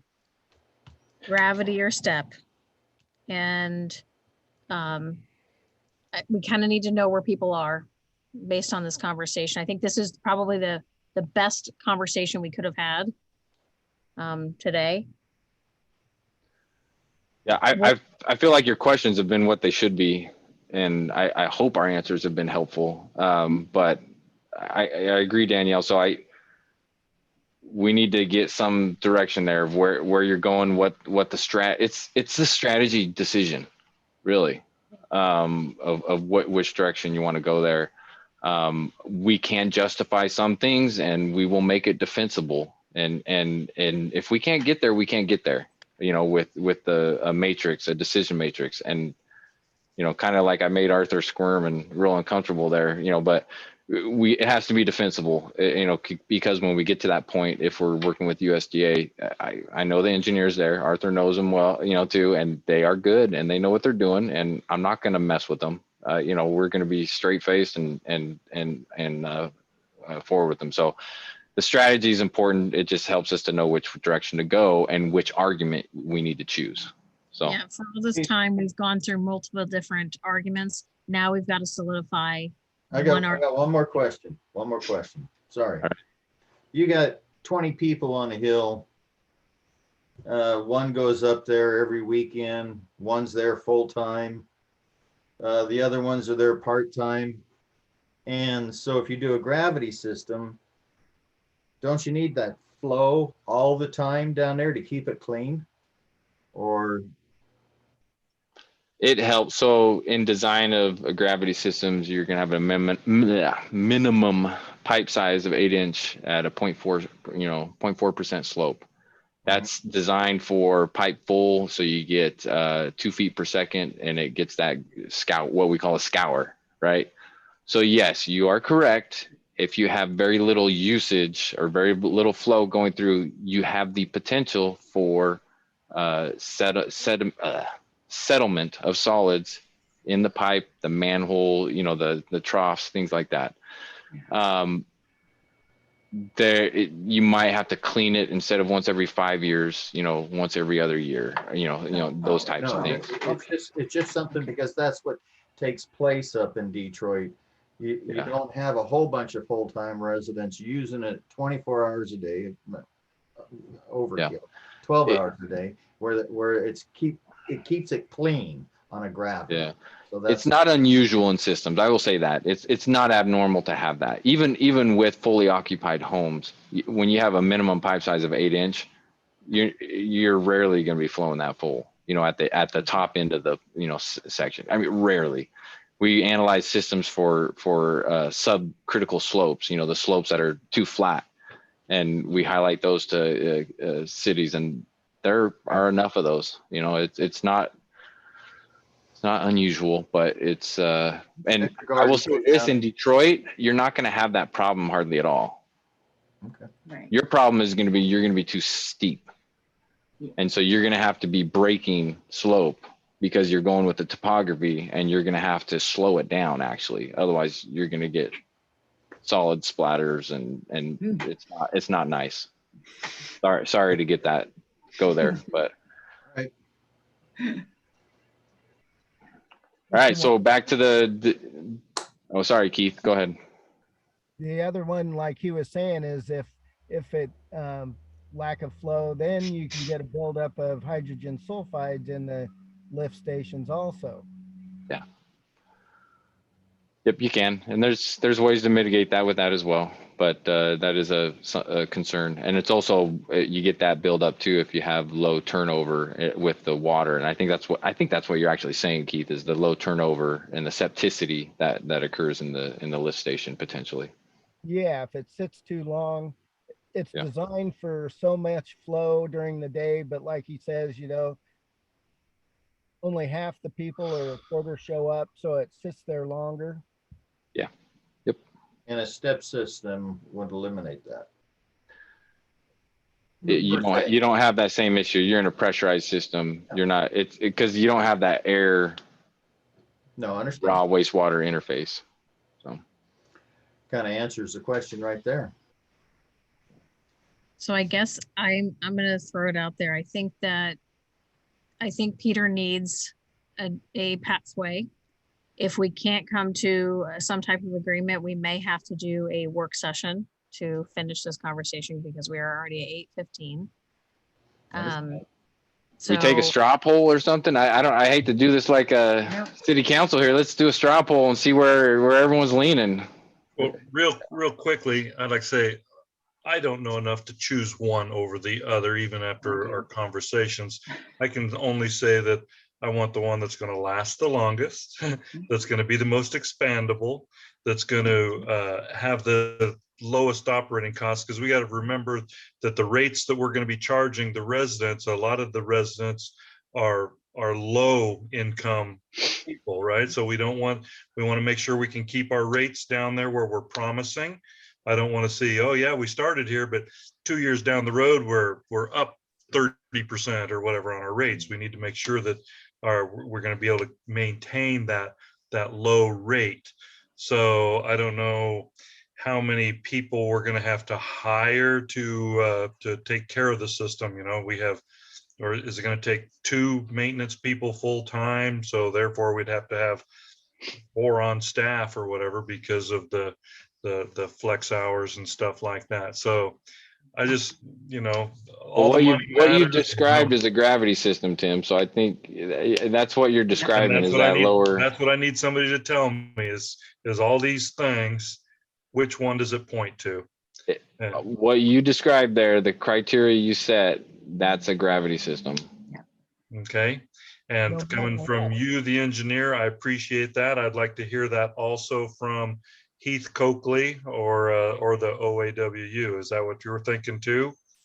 Well, the one thing you're talking about having one personnel, but they have to have time off. Right. So that's like to have 2 people on full time, you need to employ 4. Well, or I don't know if you'd have one down by Gates and Mill City and one up. So then during the weekends, not too much happens, but it does now and then. And with any new system, you shouldn't have any problem either or step or gravity for quite a while, and the submersible pumps last 10 years. So, it's not that I'm pushing a step, but Well, and I'll hop in real quick there too. Were you done, Keith? Sorry. Oh. So I'll hop in there real too. So I hope we don't show like we're trying to push one way step or gravity. We're just trying to give you the facts of each system. One of the thoughts I had is if we did plan a work session, maybe it'd be beneficial for everyone if we just do kind of a quick training on this is all the components of the step system. This is all a component of the gravity system. I will say, I agree with what Peter said, Tim. Your criteria you did describe more of a gravity system as an operator. My preference would be to run a gravity system. Right now, you just have to balance the cost between the two. How do you justify that $8 million difference? That's right. The bottom line. Well, I heard Arthur earlier saying that, he's writing checks to rip out step systems and put in gravity systems too. So I don't want to see that happen 20 years down the road either. Very old step systems, to be fair. Yeah. Okay. Well, in 20 years, this will be an old system because Mill Cities is already 25 years old. So we could have a gravity in Detroit and Idanha, and we could have a step system in Mill City and Boston. Gates. Yeah, well, in Peter's words, we got a stag system. Oh yeah, but we could have 2 different systems. Right. Yeah, technically you could. Hey, I'm on top of a hill. I don't care. It's going down. So I don't really care. And that's the key, Tim, is you don't have all the individual pumps in the tanks. That's a Right. big difference right there. So. Yeah. Yeah. So can I take my tank out, clean it out, and use it for a reservoir for fire, water fire? You can use it for a swimming pool if you want. Anyway, if we had a work session, when do you think it would be? Who has time? I mean, Well, I would say I would want the work session before the town hall meeting, which is the 14th, which we're talking next week. We need to have that work session weeks. early in the week next week. So Monday's a holiday for us, you know, the extended holiday. But we can have a work session as early as Tuesday. for an hour or two. I don't want to go 2, but I will do it if we have to. I don't want to go two either. I just want to make sure that they have what they need to be successful, because we don't want to go into a town hall meeting not sure about No, what true, we're true. recommending. Absolutely. Yeah. We need to be prepared. Well, Tuesday is the first Tuesday of the month, so I'm available. Shelley, you're counsel. Shelley? yeah. She's She can't. And I'm ready to make a decision anyway. I don't need a work session. Go ahead. What's your opinion? Oh, for the city of Detroit, gravity, absolutely. Absolutely. what about for the entirety? I still think gravity. I really do. You know, I have to represent my own city specifically, but Tim said it. I think gravity for the canyon, for the socioeconomic, for rebuilding or new building, just everything. All the reasons I would definitely say gravity. It's less cost to the homeowner. Brand new houses won't have to go through all this tank system. You just hook up to the line. I was with you, Peter, on step, but the more I asked and the more you talked, I flipped to gravity. I didn't flip, I had the information. Right. I'm on top of a hill. I could deal with gravity, Yeah, but I just know other people putting tanks in. We're gonna have to deal. No, it's gonna have to be dealt with. Right, but that's the only way we can deal with that, is giving them information that is accurate, that is where we're moving. So that's why we've got to get there. Joel, and we're as fast. Yeah, I'm sorry, Daniel, but as fast as possible.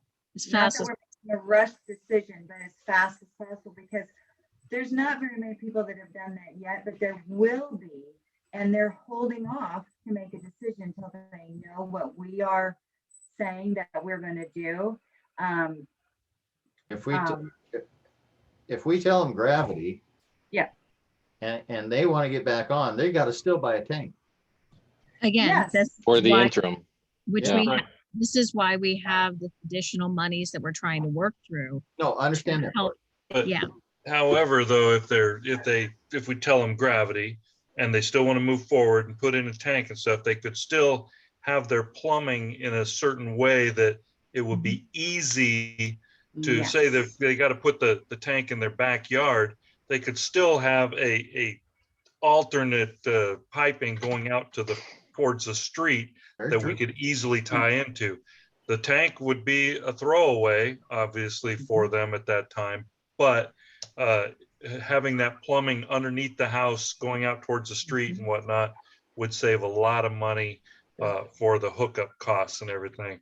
They'd And have- Mill City, when we did ours, of course, 25 years ago, if somebody was adamant that they put in their tank just 2 years ago and they weren't going to join the sewer system or whatever, we gave them the opportunity to opt out of the system. All but just a very few are since then connected to Mill City's system. We called them not in project, so NIPS. They were not in project, and it was pretty simple. But going down the road, they all ran into a problem or something where they ended up hooking in at their own expense, obviously, for everything. So if we have a few options available rather than just a hard line, and as far as the gravity over the step, obviously Mill City is going to be retaining its stag system, but I think for Detroit, Idanha, gravity makes more sense. As far as gates goes, I don't know there. I'm gonna, rely on the professionals to give me advice, but according to what y'all say, from what I was describing, the gravity would work well for them as well. Just pump it up to Mill City's treatment facility. There's also a decommission of the tank once they put it in that would have to be done also. If we go a gravity. Right, that might be on the homeowner too, so. Those are policy decisions to be made. Yeah. policy decisions. Yeah. So that Dylan, that would Right, be tough well, if somebody spent $35,000 to meet DEQ requirements until the sewer comes through, and then they have to swallow that plus decommission a tank. That Right. will make people wait 5 or 6 or 8 years, and that's not going to do anybody in the canyon any good. Dallin had his hand up.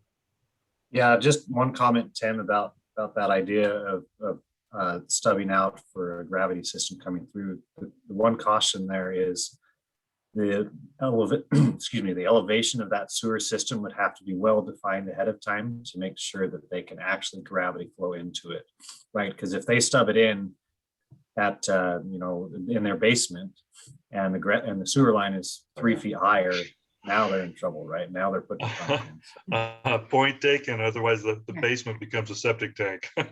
There's always gonna be some sort of risk. Yeah. And like Danielle said, is we got to give them the best information we have, be straightforward with them. This is what we have. We don't have the system all designed out yet, but this is the decision. The board has said we're going this way or this way, and this is, and then we keep walking down that road, walking down the path. Well, I would think that if we have the option of opting out for somebody that puts in their stuff, but then, they don't get the advantage of the being able to use their full lots because they don't have to have a drain field, things like that, if they opt out of this system. So we got to just show the pros of being tied in with the system if they wanted to, have a choice. But I think giving somebody some sort of a choice, whether they opted in or out, would be nice. We're not going to have a smooth road no matter how No. you look at it. Nope. But that's down the road. I will Yep. say that's Yep. down the road. So I guess I'm gonna make the point. Are we giving direction now, or are we pushing to a work session? So let's hear from Joel and Jeff Smith, and since we've heard from Tim, we've heard from Shelley, and then we'll come back with Ken. Oh, Yeah, after tonight's discussion, I think probably gravity sounds like a better plan now. Okay. Jeff Smith? Yeah, Jeff Yohe's not here, so I don't want to make the decision for both of us at this time. what would be your opinion? I'm kind of liking the idea of maybe gravity for Idanha and Detroit, and then maybe a step system down below. Okay. Thank you. Dale? My opinion is step system. I've done a whole lot of research, and a lot of the new pumps are lasting over 20 years. And I like the fact that if people are abusing the system, it stays in their tank, and the NSSA can write rules and regulations for penalties for flushing wipes or diapers or God knows what, chemicals or whatever. It stays in the tank. It doesn't clog up treatment facilities. I just think the overall cost and operations, and and installation are just that much less expensive. I'm for a step system. Thank you. Okay, and Ken? I'm trying to think of everybody that I know that's putting in a tank, a 2-stage tank. I'm trying to think of all of them as long as cost. I just know we need everybody back on the properties in Detroit as soon as possible, even to make this work. Listening to Heath and Keith and Arthur and everyone, if we could pull off a gravity system with what goes on in Detroit with the weekend warriors, the full-time people, if it could be pulled off, then maybe the gravity is better. I see cost in land, purchasing land, generators. I see the cost in trying to clean it out, keep it clean. Hopefully the 98 inches of water a year helps that out. But I know we're going to have a lot of pushback from people building right now, and with the advanced technology that some of them are doing right now, as Dale has says, 30 grand, they're going to be a little upset.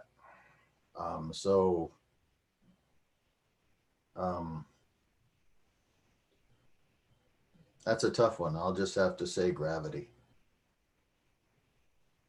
And then Tim, I'm going to follow back up with you.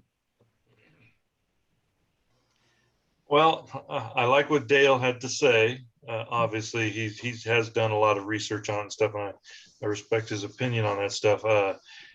I think, like Ken says, the people that are investing 30 grand into a system right now just so that they can build immediately, they're going to be very upset. But they're going to be upset no matter what, because their system, whether we go with gravity or step, is going to be it's going to be a throwaway, basically. So my opinion is, if we have the ability to let somebody opt out of it, I would be in favor of that, but I'm not glued to it. Obviously, Mill City is going to be sticking with its stag system, and I think a gravity system would work well in Detroit and Idanha, and probably work well in Gates as well. And then they just, I would say, pump up to Mill City's treatment plant, or the combination plant for the two communities. I wouldn't call it Mill City's. I would call it the sewer authorities plant, wherever they locate it. So I don't know. Did that give you an answer?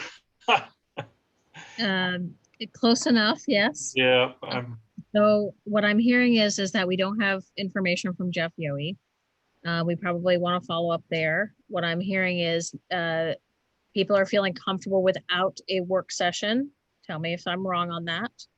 And that you are ready to give Peter some decision just to say to start pursuing this piece so we can put together the financial pieces and the visuals and start talking with people on it.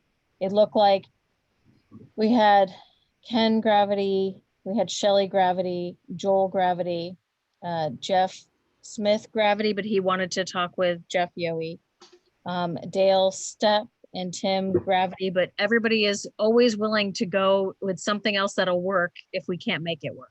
That's right. What I'm hearing from everybody. If there's a lot of information that we need to still learn, then a work session is, I would dedicate the time to it without a problem. But if if we're going to be just talking about the same stuff again and again and again, if there was some real value to the education that we're going to get out of a work session, I'm all in. But if we're meeting just to continue on with this conversation, I think we're already pretty much we're wasting time. Yeah. So Peter, do you feel like we have enough information that we've had a good enough discussion, that we've brought up pros and cons? Are you feeling comfortable with where we've been? This discussion surpassed my expectation. I feel like we had all the points have been out there. And so I feel like it's been a good discussion to give everyone the information, and then I respect any decision that's made there. Like I said, I opened it up with the same way. I thought gravity at the beginning was going step because, hey, that's the life cycle, but and the gravity is lower O&M. So I feel comfortable with the discussion that we've had. Okay. Heath, do you feel comfortable with the discussion we've had and the decision here? From my point of view, yeah, I was just offering if people felt like they wanted more information, more education, we'd be happy to try to do that. But no, I think it's been a great discussion, and hopefully we've given both sides, because there's definitely pros and cons to both. So Any more education and I want a certification. that'll cost 2,000 hours. Level 0 collection. Right? Yeah, are you gonna run the plant, Tim? I'll contribute to the plant. How's that? He will add some of the nutrients. That's right. Keith, how about you? Yeah, I think everybody went over it pretty well. You're just going to find different stuff along the way. So like you say, you make your decision and stick with it. Okay. And Dallin, do you feel like we've got everything thought through as best we can? Yeah, I think so. I think there'll be, like Keith is saying, there'll be other things that you'll be aware of, but I think there's enough information gone over today that the decision making, I think, is sound. Okay. Arthur, have we made any mistakes here yet?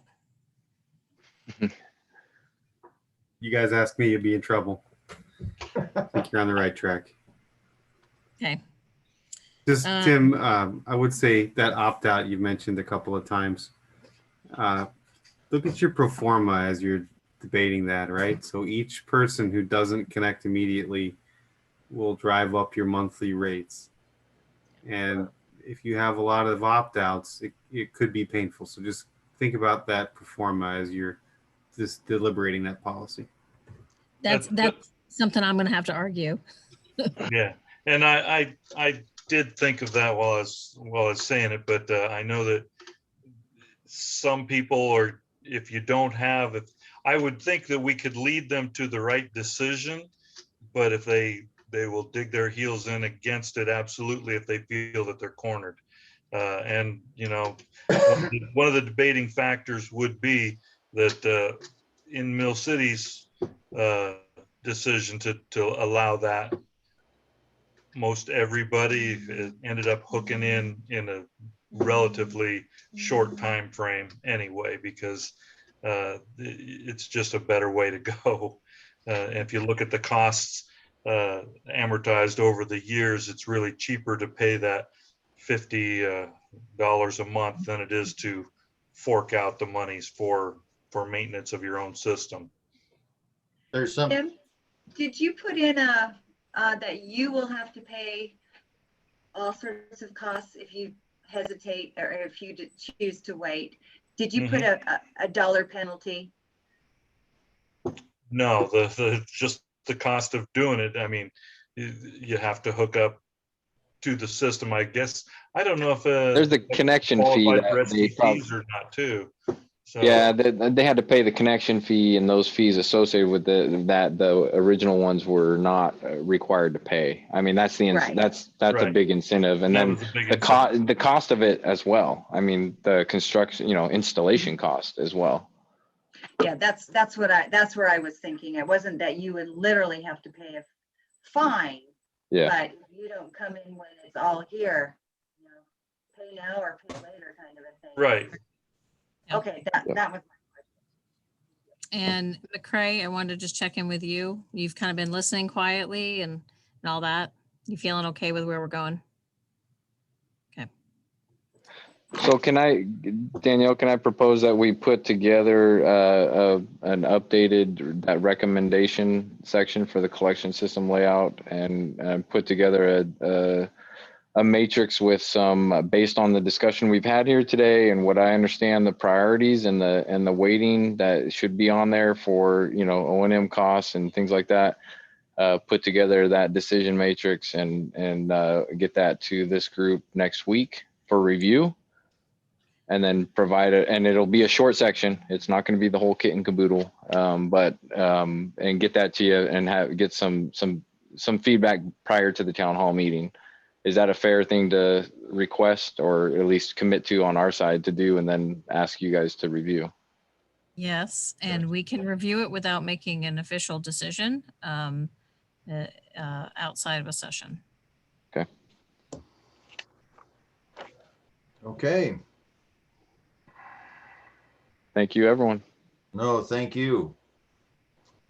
We're late.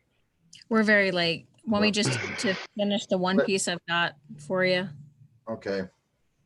If that's okay. Yes. Let me help you here. So timeline and communications, we have the work session, or excuse me, we have the town hall on the 14th. What I would like to do after the town hall and when we get feedback and all of that kind of stuff is actually then go to all of the city councils and the planning commissions and talk through what the plan is and what the master plan has after it's approved through the North Santiam Sewer Authority. So that would be in August and into September. I can make myself available. I would ask if you would come to your own cities, but I will make sure that I make myself available for every single one of those in the month of August and September. And then also potentially some radio. And if there's any community organizations or groups you think we need to go to as well, please let me know and I'll make sure I'm available. Okay. Are we going to talk with Ken Carr or KYAC for the town hall? I would say yes. Okay. Yeah. Can you reach out to him? Yes, I will. Let him know. Thank you.